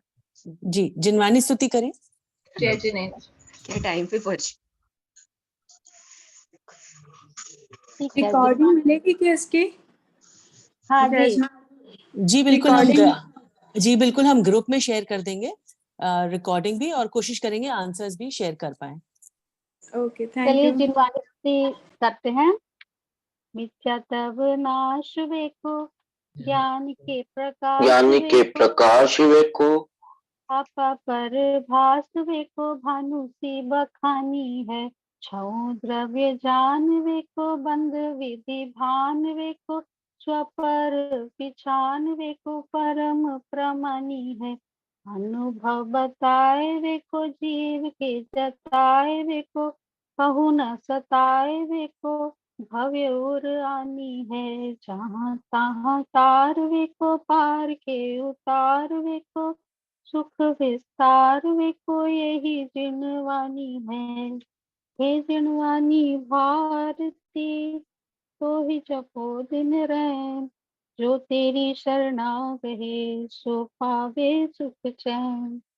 जावानी के ज्ञान से सूझे लोकालोक, सोवाणी मस्तक नवो, सदा देत हूँ ढोक, सदा देत हूँ ढोक। जय जिनेंद्र। जय जिनेंद्र।